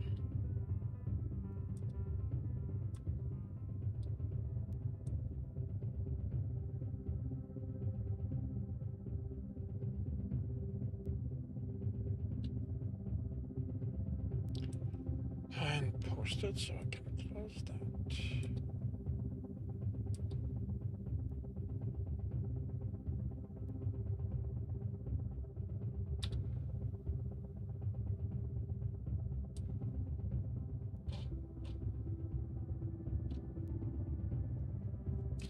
Ah, ta, ta, ta, ta, ta, ta, ta, ta. Alrighty.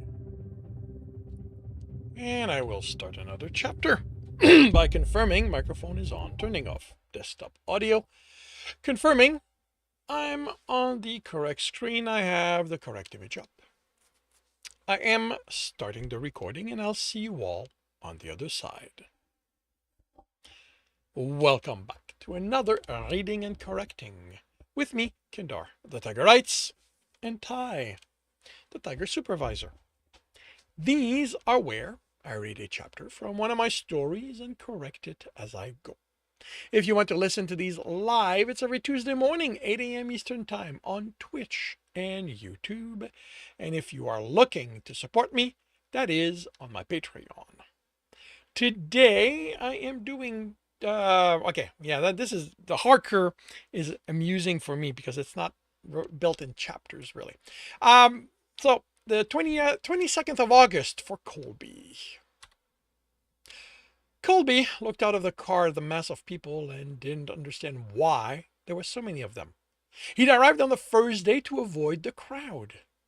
Is there a problem? The woman at the wheel asked, holding her phone to the open divider. Crowded. He took us out and looked at it. Yeah, the first day of admission is of a brand new school with someone as famous as that archaeologist there. I'd expect there'd be a lot of people here. Famous archaeologist what? What did that have to do with teaching superheroics? He'd never believed so many people wanted to be superheroes. Why did they want him if they had all of them? Could he convince his father there was no point in him being here, knowing there were so many others? Could he convince a ball to do what he wanted it to do? Sure, but he could hit a bull on the skull. He wouldn't hit his father. He brought the payment app and passed it over hers. Having done that, and taken away any excuses to remain in the car, he stepped out. They were loud. It should feel familiar, but he didn't recognize any of the voices. It was a cacophony instead of a comfortable sea of sounds. He consulted the map of the campus, located where he needed to go, considered the crowd again, then swung his pack over his shoulder and marched through, doing his best to avoid bumping into anyone. When he found an oasis, he clung to it, catching his breath, dreading having to brave the stampede again. Dealing with the herd at the ranch wasn't this exhausting. The good thing about this place was how many trees there were, not that he could stop at all of them. He wasn't the only one taking shelter this way, and as sure as he was that they'd be nice people, Colby already had enough of crowds. He was in a lighter crowd when someone collided with him hard enough. He staggered.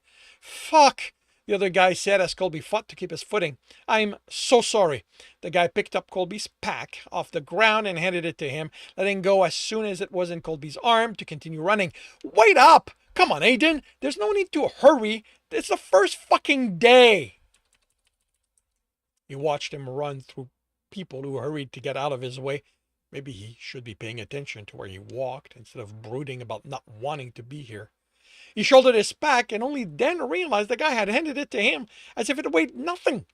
Colby hurried to a picnic table and opened it, then was able to breathe on seeing Magnus's safe in it.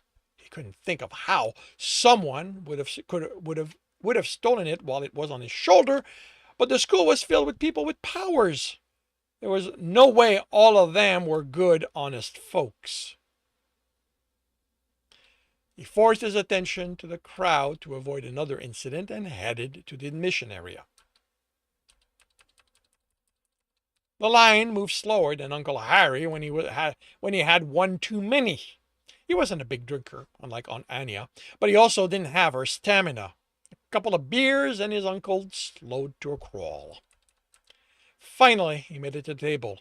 Name? The woman seated there with the laptop asked. He tipped his hat to her. Colby. She looked up. I'm going to need your full name. Right. This wasn't like back home where everyone knew who the Rollings were. Colby Rollings. Rolling. ID, she typed. He brought it up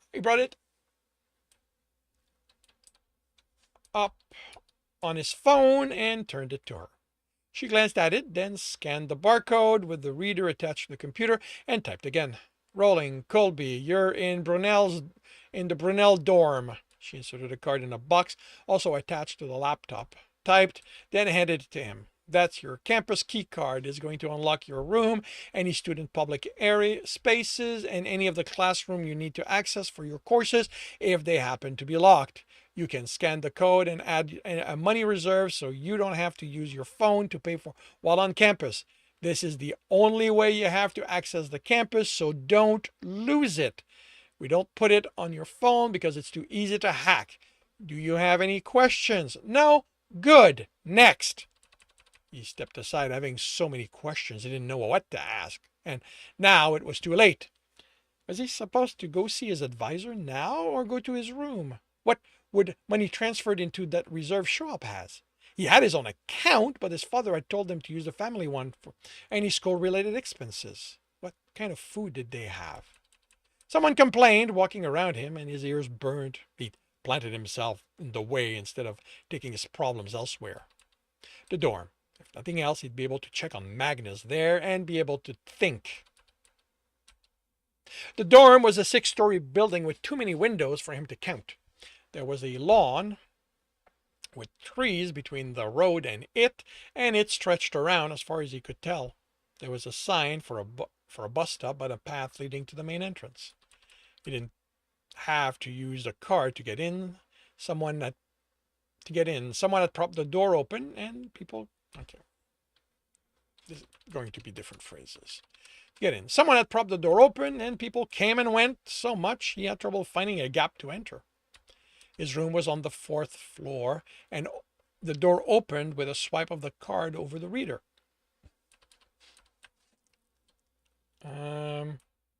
He stopped in the large room as it closed and stared. He had the wrong room. He'd watched enough TV shows taking place at universities to know what a dorm looked like. This wasn't it, or at least not the kind he'd be rooming in. This had to be for someone with money, someone who could afford to pay to have a kitchen in the dorm. Did you pay extra for my room? The room itself was larger than his mother's kitchen and eating area. At the back were 2 doors, one open with sounds coming from the right one. Okay. The right one open and sounds coming from there.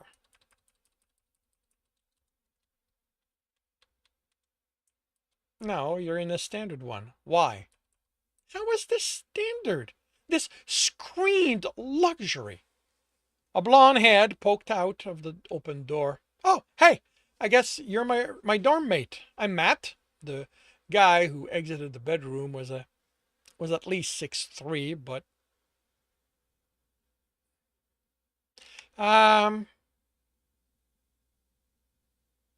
okay, actually,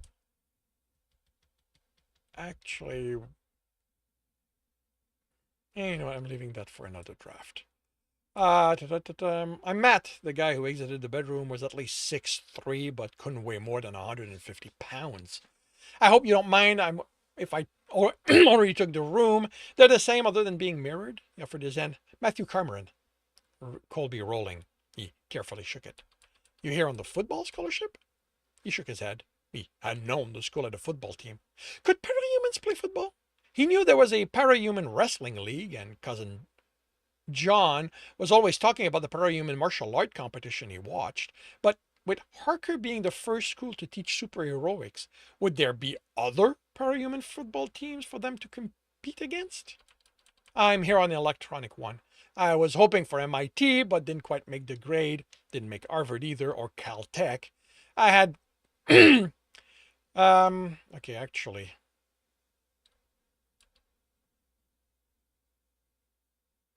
I'd kind of accepted.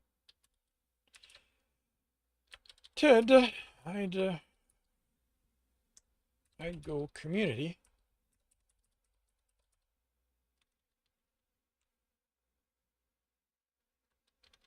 When my application here came through, what you going to study? Ranching. He had it for the closed door. It had a reader, but it wasn't locked. At least he'd get privacy if needed it. If he needed it. He didn't know if Matthew was the kind of to respect a closed door. I didn't know Harker had that kind of curriculum. Management. The bedroom was larger than his at home. The bed larger too. A dresser and workstation was under the window. A wardrobe by the door. Was he expected to fill both? He set his pack on the workstation and took the safe out, then gingerly took Magnus out, looking it over for damage. Matthew whistled. That's quite the gun. Is fine?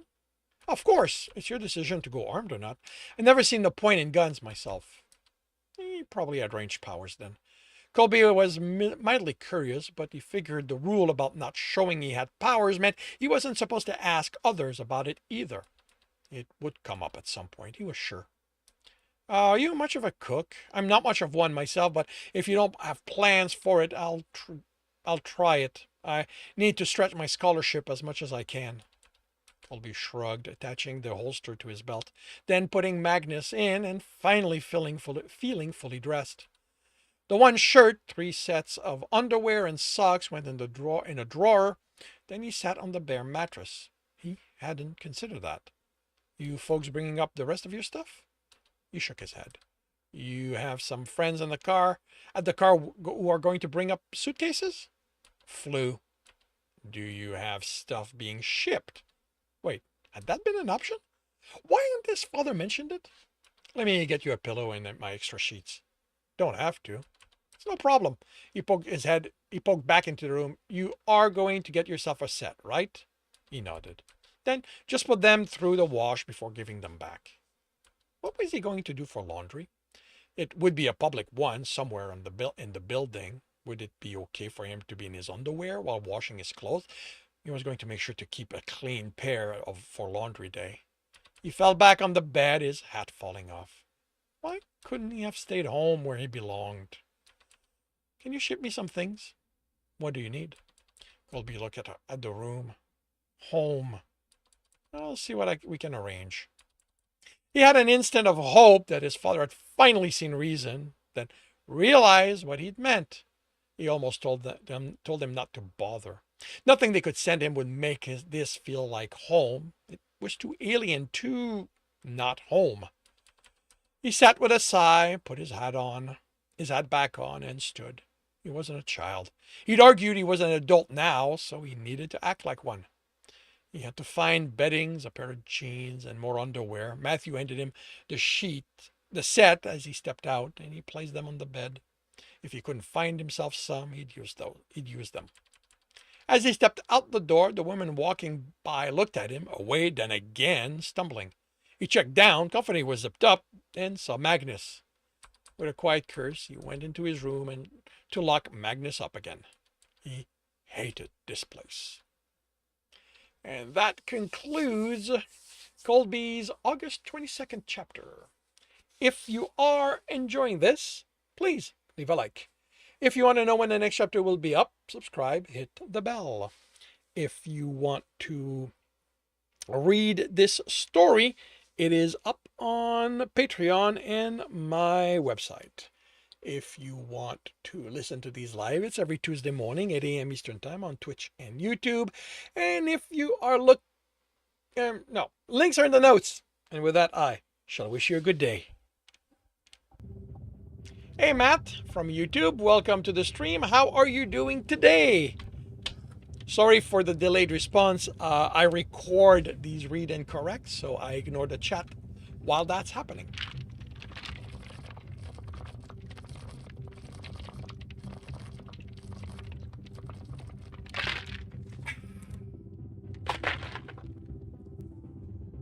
Oh.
November 30th comes the 7th.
That is done.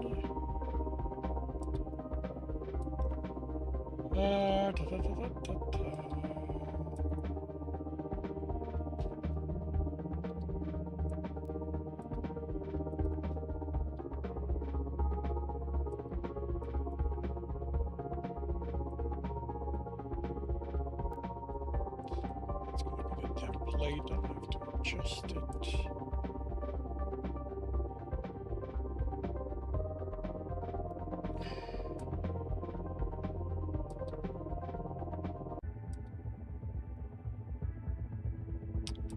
This is probably not going to be for August.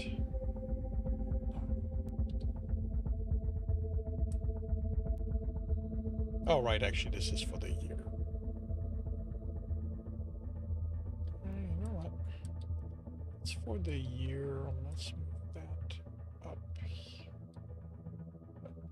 No, that's August still. There we go. That's for the year.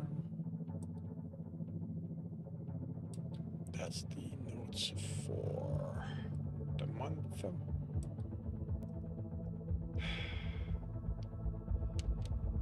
All right, that's done. I can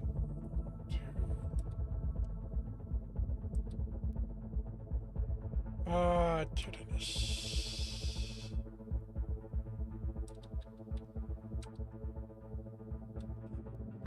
Right, I need to cut this.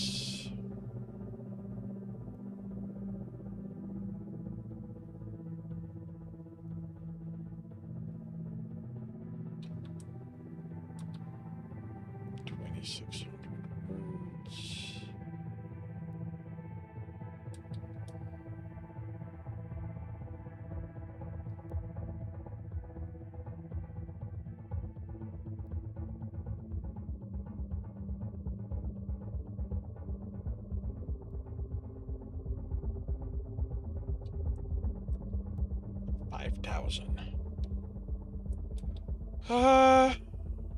Okay, so 26 books. That's a reasonable size.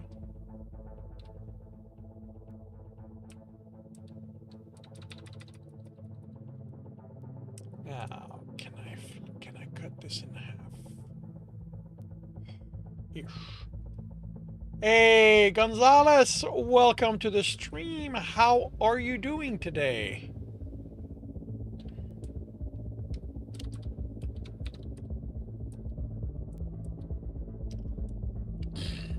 Alright, I'm not seeing anything outright, so I'll probably just start reading it next week and see if I can find a spot. Isabel stood and used the desk for support as she walked around it. Eric thought it might be because of how overwhelmed she was, but he noticed the cane hanging off the back of the chair. The bovine placed a shaking hand on his cheek. How? Her voice was weak, as shaky as her hand. How is this possible? I thought you died. There was nothing left of the base camp. Eric placed a hand on hers.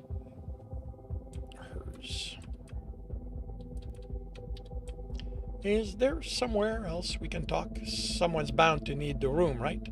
I'd rather not have to stop in the middle.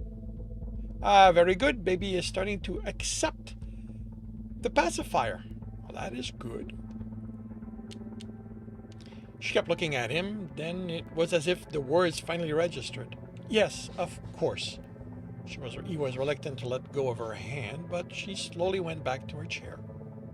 Eric placed both watches and ballerinas in the tin box as Isabel slid her tablet inside the pocket of her vest. She took her cane and headed for the door. Eric was immediately at her side. She smiled. Don't worry about me. Her voice hadn't regained all its strength. I still have mostly good days. Shouldn't you be retired by now? She snorted. And leave these kids ignorant of the past? I don't think so. Eric opened the door for her. No one here seems to think history has any relevance on the present. I doubt they'll hire a new history teacher if I retire. She huffed. I can retire the day I stop breathing. The corridor was busy with students, but they moved out of her way with a nod, maybe greeted her with a ma'am or a Mrs. Isaac. She returned the greeting using the student's name. Do you know all their names? Tyrannus saves me. No. My mind might still be sharp, but I have over 3,000 students. I can't remember all of them. She led him to the elevator. It isn't like when I started teaching. Back then, I only had 24 students. I didn't know all their names. I did know all their names then. Now, they cram the room with as many of them as they can. They're back tighter than spinach brick. It's like the administrators stopped thinking of them as people and consider them a product to be processed and thrown out into the world. She greeted another student using her name as they waited for the elevator to arrive. So I do my best to remember as many as I can. She patted her vest. My tablet is indispensable for that during classes. The door opened and they were the only ones to enter. On the ground floor, they left the building and Isabel stopped, raising her head to the sun. Oh, stop smirking, she said, her eyes closed. Eric covered his mouth.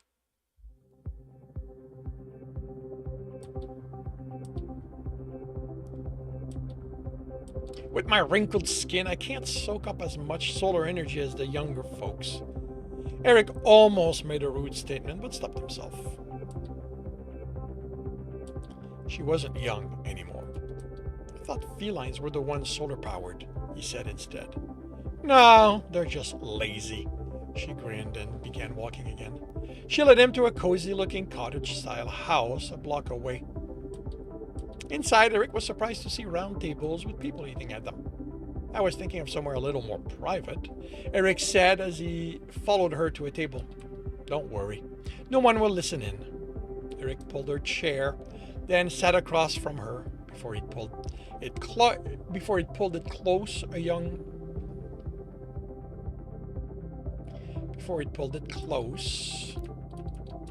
A young human in his 20s was standing next to them, his phone in hand.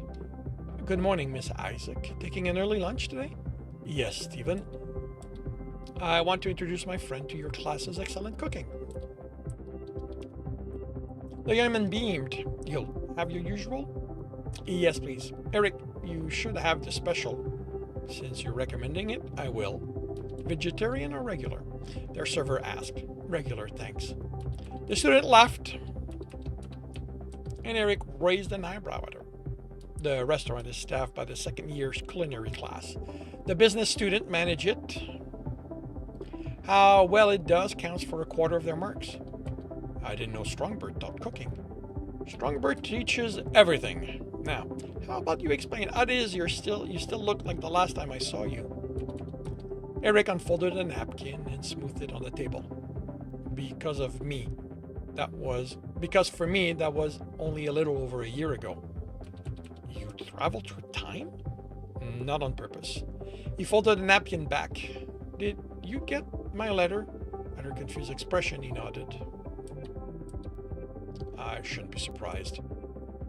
They weren't keen on us communicating with anyone outside the division. I guess you just thought I'd vanished on you. She looked thoughtful. You didn't show up for our dinner date, so I asked around. One of the guys from your unit said you'd been transferred, but he didn't know where and couldn't find out. Builder division. She froze. She frowned. You told me you barely had any builder aptitude. Eric tried to give her a rueful smile, but it faltered. He sighed. Yeah, I sort of lied about that. But no one knew. I was trying to avoid getting noticed and drafted, so I downplayed it. I didn't think you could do that. I've interacted with my share of techers here, and they seem to have a drive that pushed them to create. The more powerful the ability, the stronger the drive. Most of what they do in techer classes is teach them control over the drive. Teach them control over that drive. Eric shrugged. I can't comment about other built techers. I've done my best to stay away from them, avoid temptation. Then how did the builder division find out about you? I told you about the attack while my unit was on patrol, right? She smiled. That was a long time ago for me. I don't remember everything you've told me. He nodded. Gist of it was we got pinned down. 2 of the 3 transport got shot to pieces, and the 3rd was in real bad shape. We knew it was just a question of time before the Esmerite soldiers got reinforcements, so we were... There's going to be a comma here. So we were dead if we didn't get out of there. I wasn't going to let my unit die, so I fixed the transport. I didn't go mad doing it, but I came close. When I was done, we were all packed in. Trust me, a unit's worth in 1 transport. I know how your spinach feels. She chuckled. We got back to base, and I put it out of my mind. We had our second date that evening. He sighed. Someone must have talked, because the next morning, someone from Builder Division was there to talk to me. I did my best to downplay it, make it sound like it took longer for me to fix it than the others thought because of the stressful situation, that the transport wasn't in that bad of a shape, but I screwed myself over. I'd been so focused on the work, I never noticed the improvements I made to the transport. He unfolded a napkin. I'm sure you heard stories. Builder Division won't let anyone go unless they are certain you can't contribute to the war. They had me under guard while escorting me. I thought about running, about deserting. I knew what was waiting for me. But you didn't. There was no doubt in her voice, and that made him smile a little. Turns out I'm not a deserter. I must have known on some level that it was just a question of time before I was found out. I didn't want to leave you wondering, so I asked them to give you the letter, but I guess they didn't. I took some comfort in the knowledge that as part of the division, my madness would be used constructively. He sighed, folded a napkin, and pushed it aside. Long story short, they drove me insane, and I built for them. I have no idea how long I did it. Time doesn't mean much once you're crazy. What I did know is that I built ever more destructive weapons. He shrugged. I don't know why I'm surprised about that. It was war. So of course it was going to be weapons and not something constructive. But I didn't care. All I wanted was to build. Isabel opened her mouth, but the server returned with their food. Eric had a seared steak, boneless, with potatoes, carrots, and beets. It smelled good, but his appetite wasn't there anymore. If it helps, she said once the server left. It was a year and a half from the moment you disappeared to when the camp was destroyed. She had a large salad with many colorful vegetables. Really? When I think back on it, it only feels like a couple of months.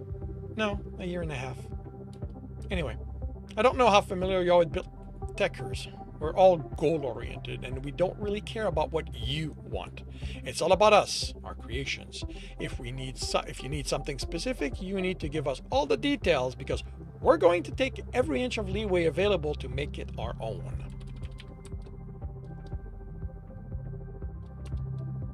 He poked the beets with his fork, then forced himself to eat one. It was good. It was drizzled with a dressing that was just spicy enough to balance their sweetness. The officer in charge told us to build something to end the war. He wanted something decisive, final. He wanted the Esmerites to have no other options but surrendering when confronted with it. He cut the steak. I set to work. I have no idea where the idea came from. Most of the time, the seed of the idea is something around me, but I don't remember anything about the initial thought. I borrowed and stole parts I needed. I took over more and more of the space assigned to us. What I was building was big. At some point, they moved the other builders to another tent. He chewed. The meat was tender. The slightly burned crust had a sweetness to it that went well with the other spices.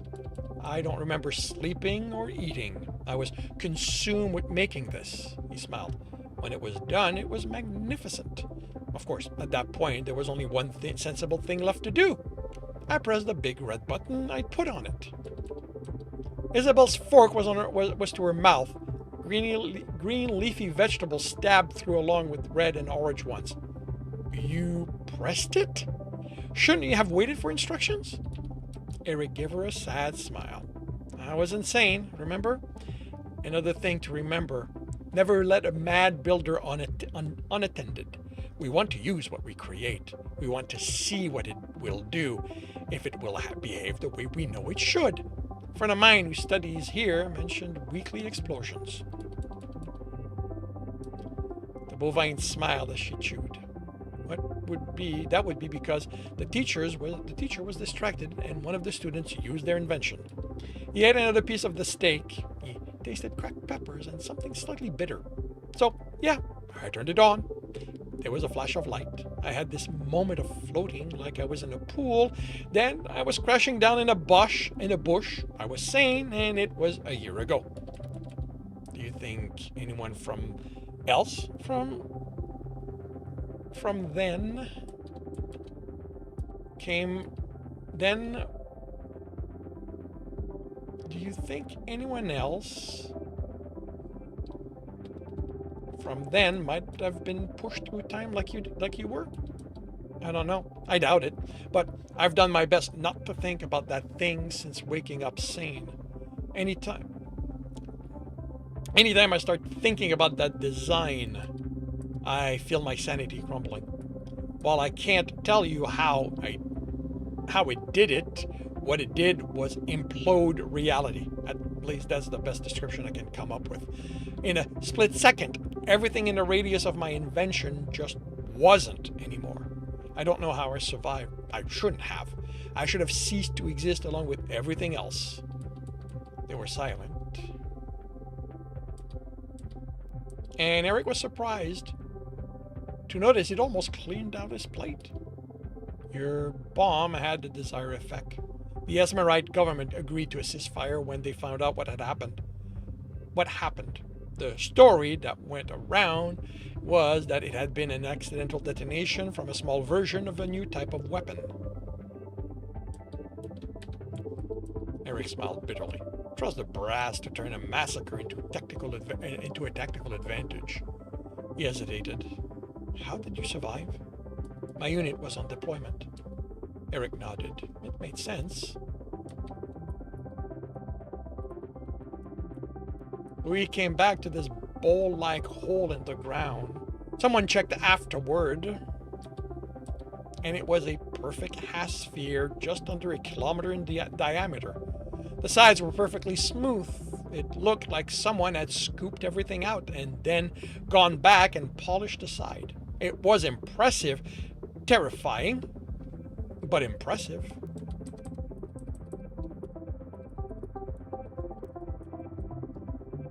I thought the Esmerite had done it, she finished eating. At least we've been at peace with them ever since. I didn't know that. I haven't looked into what happened. I didn't want to know what kind of damage I did. I had to read about the people I knew who died because of me while looking you up. It was hard. He looked at her, his eyes stinging. I'm glad you survived. She reached across the table and squeezed his hand. You didn't cause that, Eric. It isn't your fault. He looked at her hand. It sort of is. It was my creation that killed everyone. That wasn't you. You were insane. The army made you that way. They're to blame.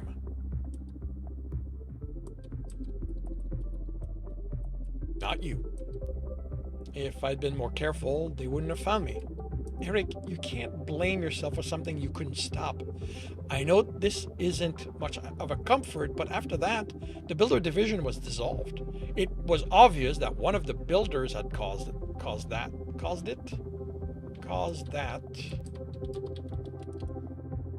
And there was an investigation. A lot of their methods came to light, and a lot of the people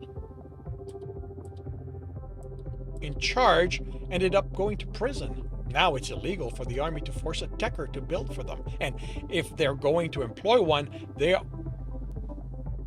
are regulations that need to be followed. Eric nodded. It was good that things had changed for the better, but he still had done what he had. He looked up from his empty plate and noticed the room was now full. Most were young students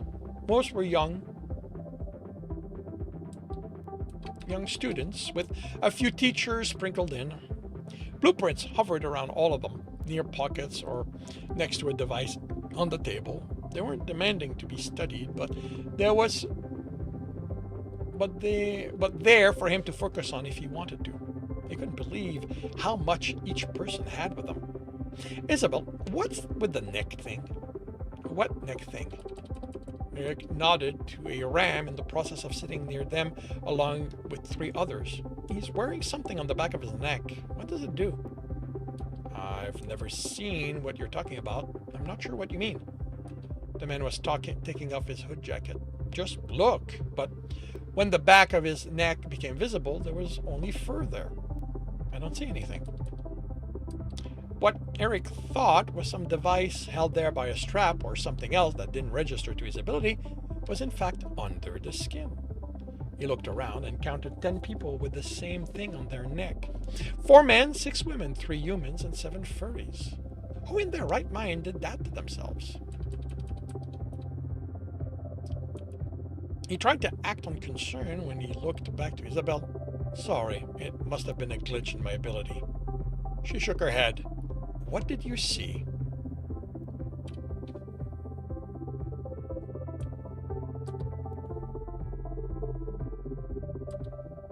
Wait. I don't need that. Oh, right. I did that when I compiled Tristan and Monster.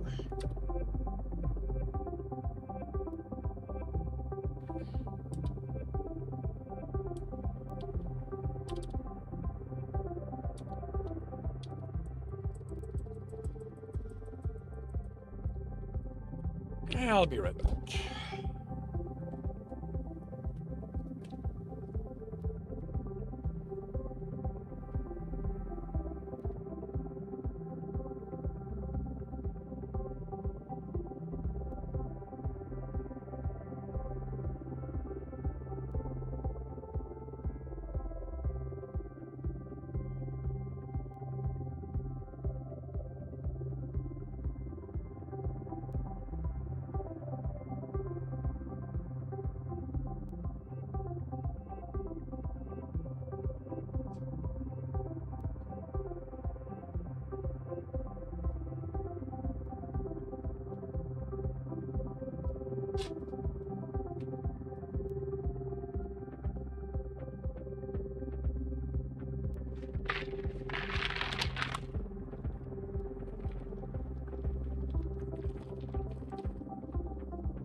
But I don't have something for turns.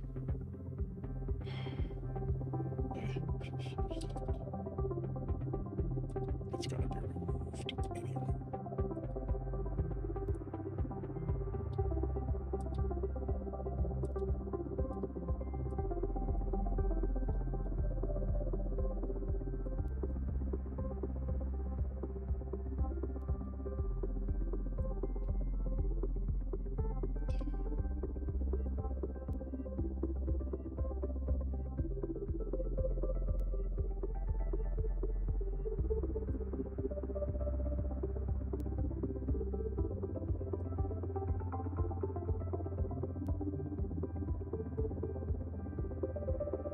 That's okay.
That is done.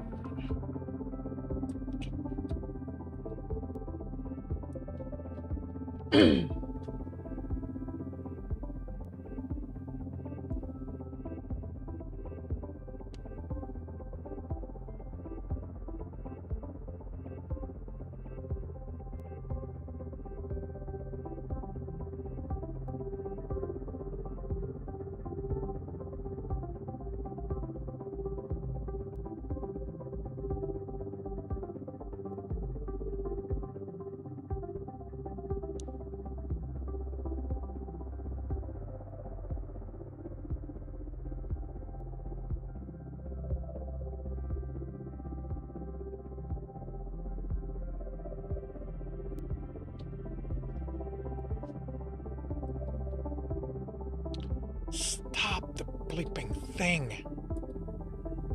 If I wanted advertising, I wouldn't be dealing with you. 2,000. That would make that 3,000, I guess. That actually looks, that's decent. And this would be a reasonable place to break it.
Alrighty.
And with that, the read and correct is officially done.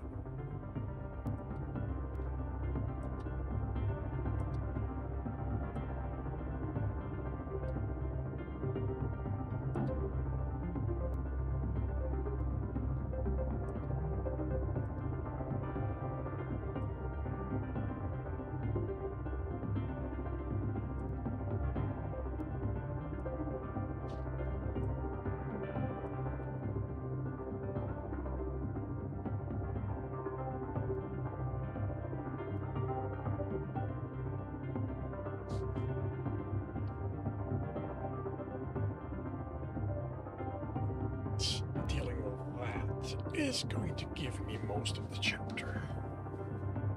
And if not, it'll be a short chapter. They happen.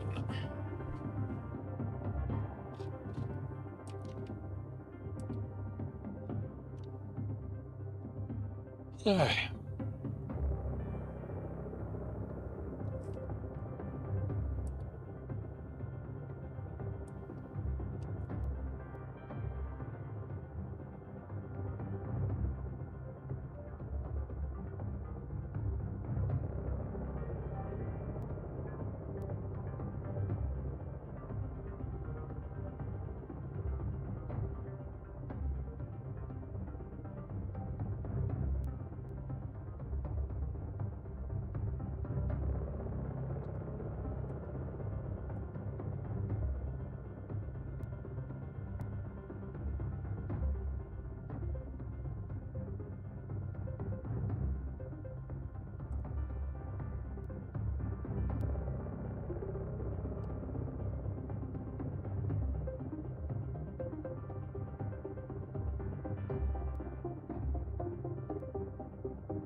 to do a few things before I go further.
Okay, why are you not saving your bear?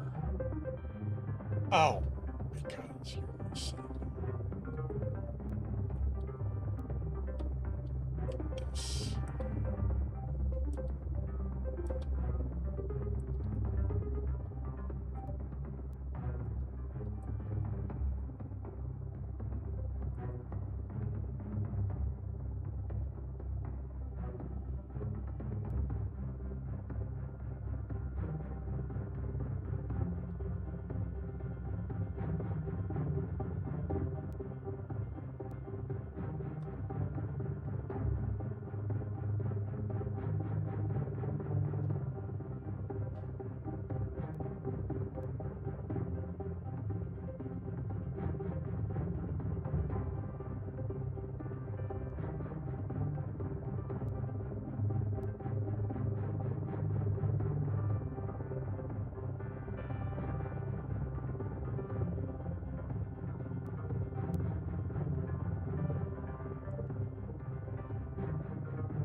um, yeah, I I couldn't figure out why my the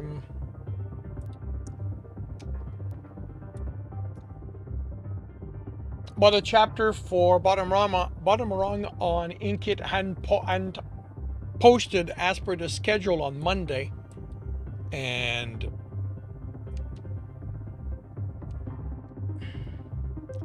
turns out that there are extra steps that need to be taken before it will happen. So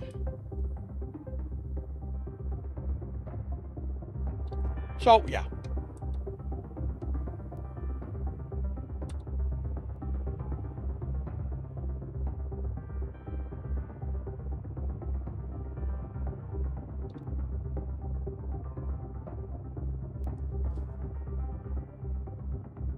But I have finally figured it out, I hope.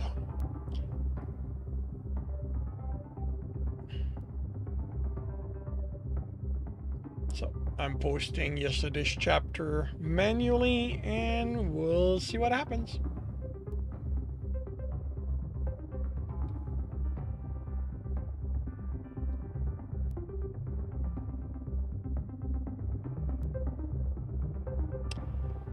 It is certainly taking its time. And how are you doing, Angel? What is the day looking like for you?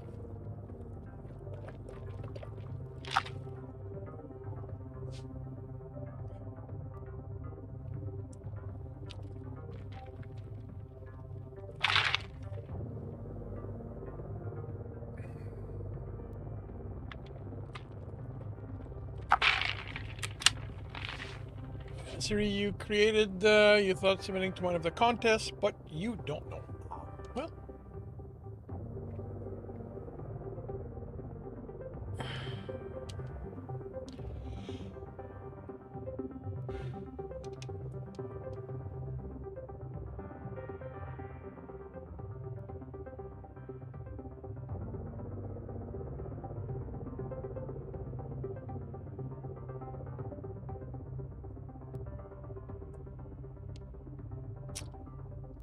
did some grocery shopping, cleaned the house, the usual. I'm glad that went well.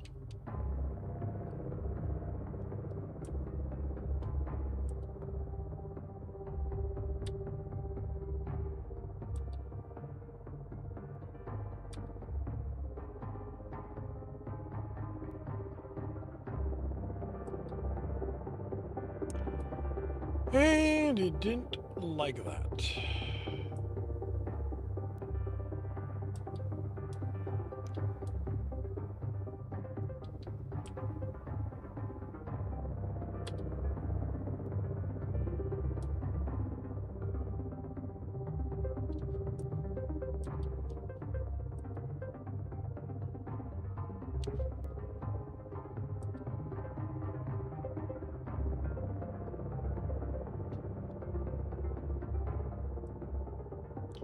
You think a name for the wolf pack, as the Lycan Academy accepts only wolves. Good luck.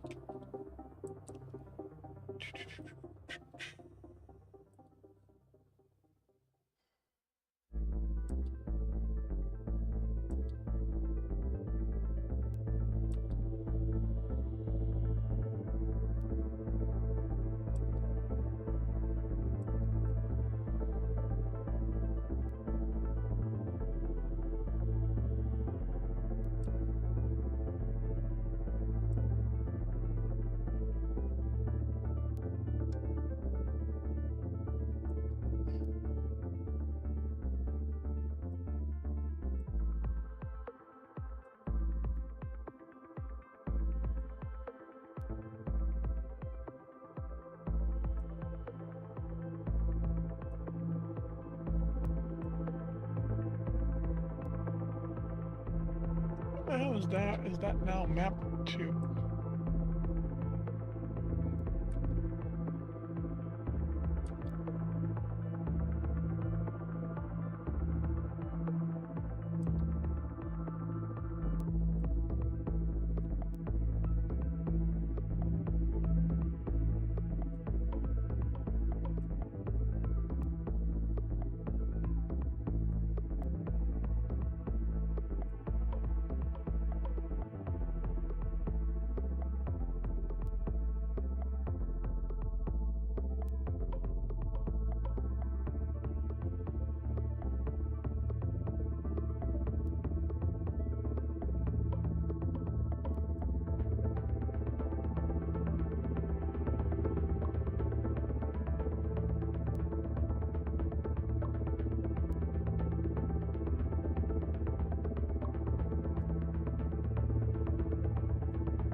Alrighty.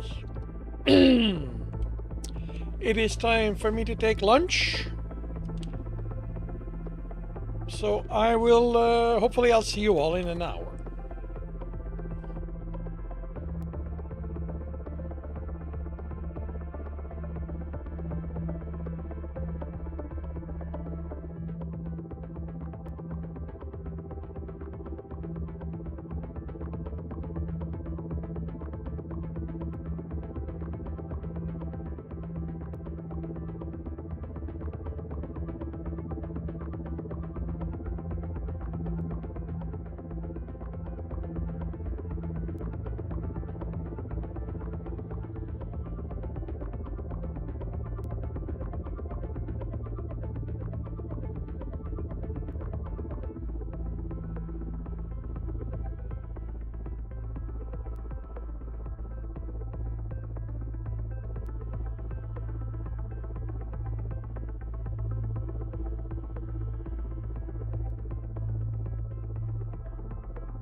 And welcome back.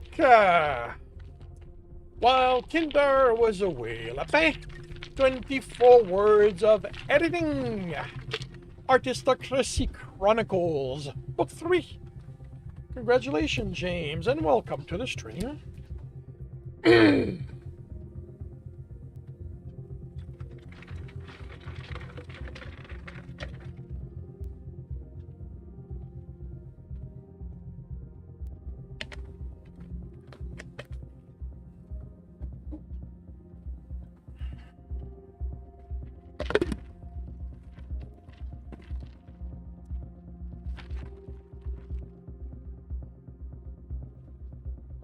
This afternoon, it is chapter 8 of The Daughter.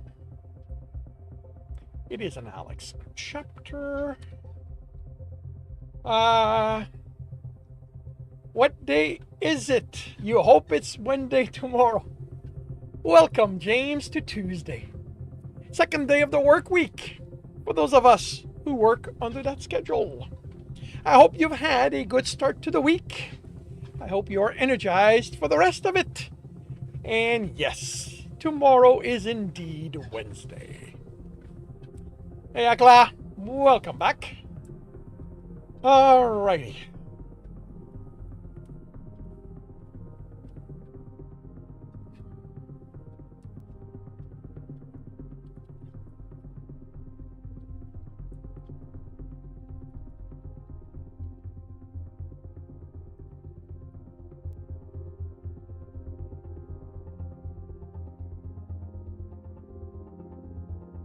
The spelling for the number 14.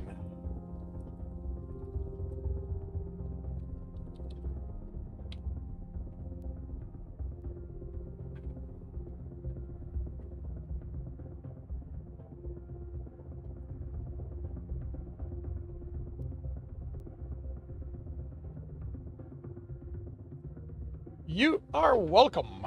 Huh. Interesting. The replying now shows up in my aggregate.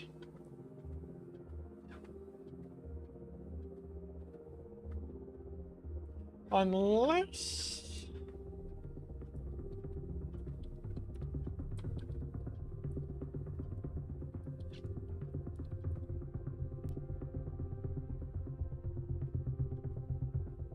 What?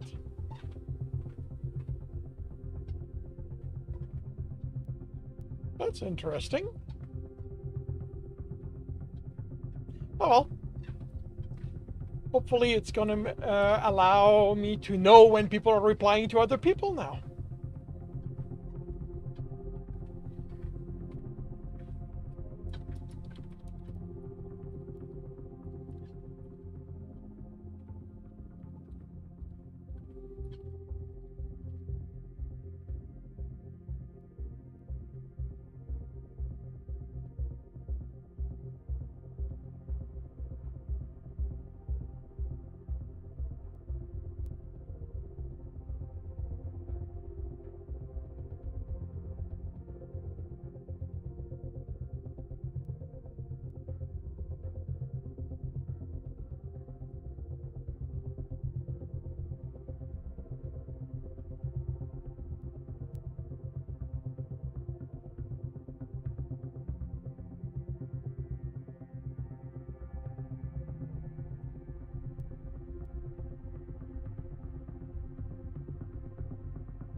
I sounded like that?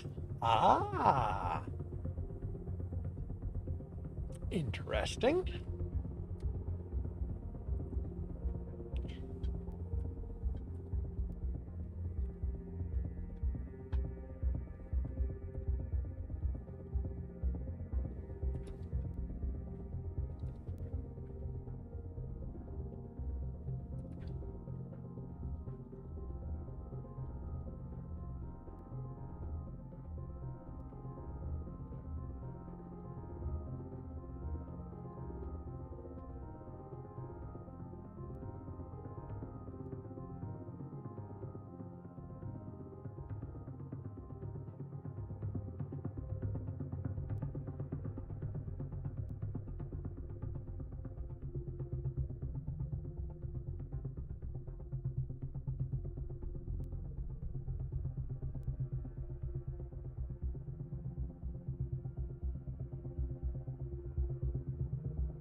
Really?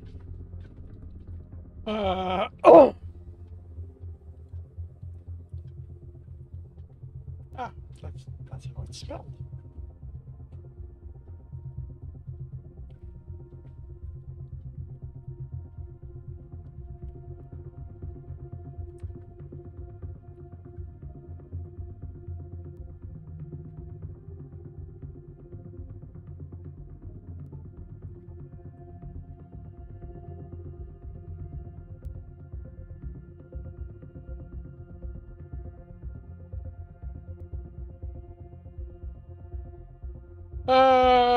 Down the aisle when getting married, if they are at each. Down the aisle when getting married, if they are at each end, will they see each other's eyes?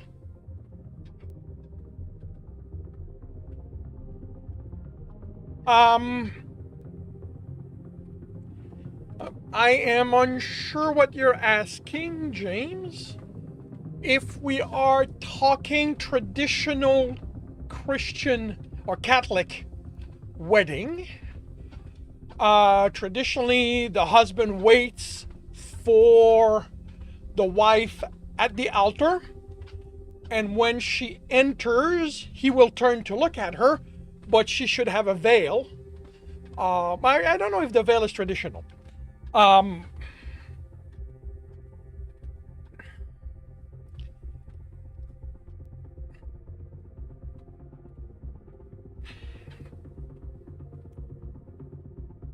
and as she walks in, he'll continue watching, and then they'll be standing next to each other. Um, in that situation, they can see each other's eyes. The groom at the end of the aisle and the bride about to head down the aisle. Will she see his eyes? She will see his eyes, as in, but they'll be in the distance, so she would not really see detail. She could probably see the color.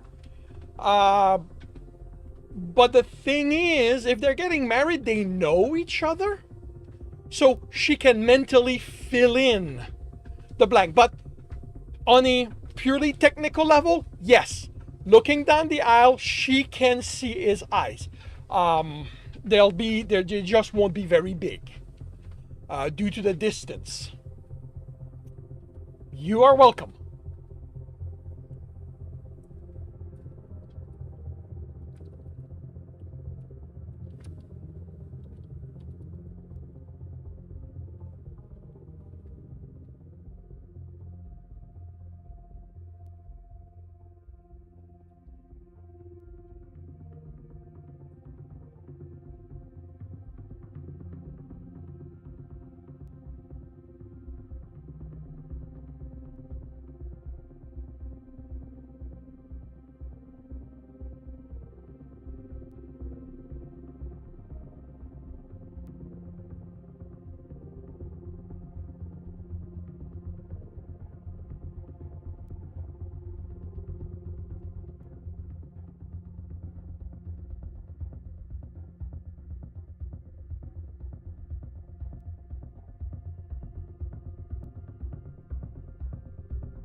Lapin, 5 Wars of Editing.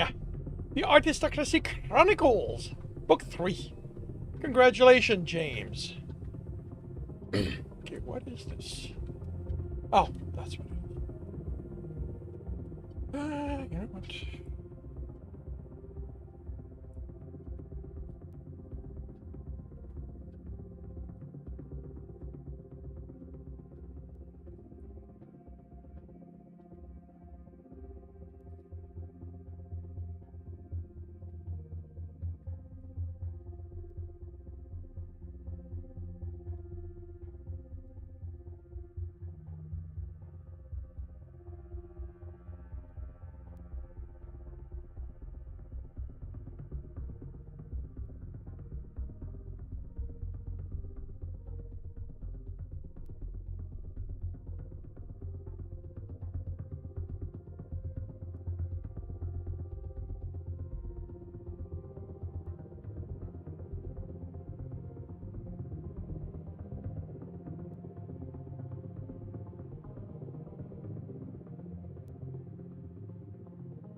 couldn't pick that up earlier.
Lapin, 4 words of editing, The Artistocracy Chronicles, Book 3. Congratulations, James.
Enjoy your break, James.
It's hard not to use AI when the goddamn Google Translate refused to translate for an image.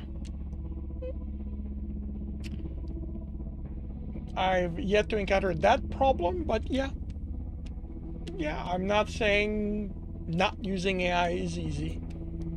I am regularly tempted.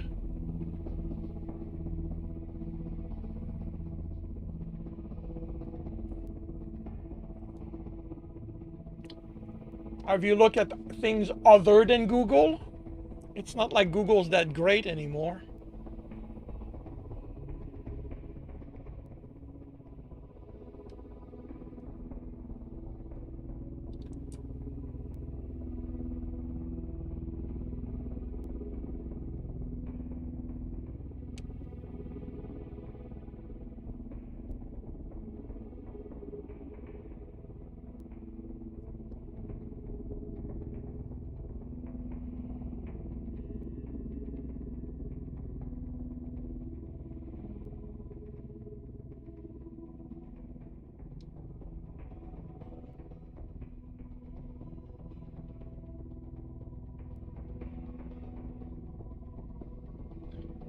To refer to about Rome's firefighter squad, saying that they were private firefighter and only would put the fire down if paid.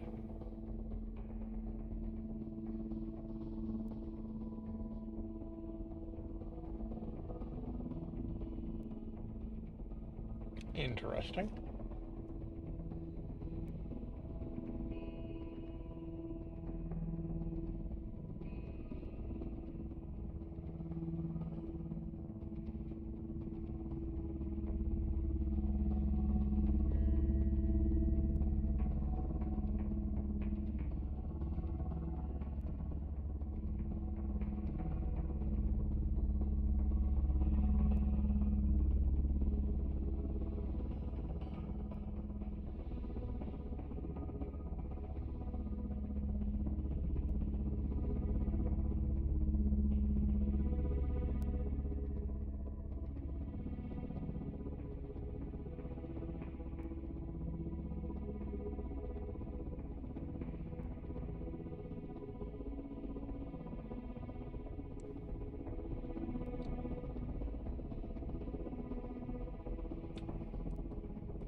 works.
With my writing done and the chat being quiet, I think I'm going to bring this to an early end and raid someone.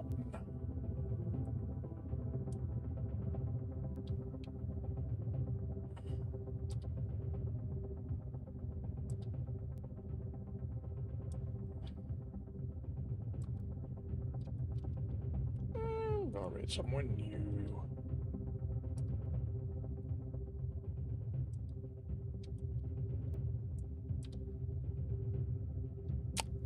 Alrighty. Thank you very much, everyone, for dropping by and keeping me company. I will be back tomorrow morning, 8 a.m. Eastern Time. I will be working on Mind Your Step, and in the afternoon, the Technicians Fight. I hope to see you then.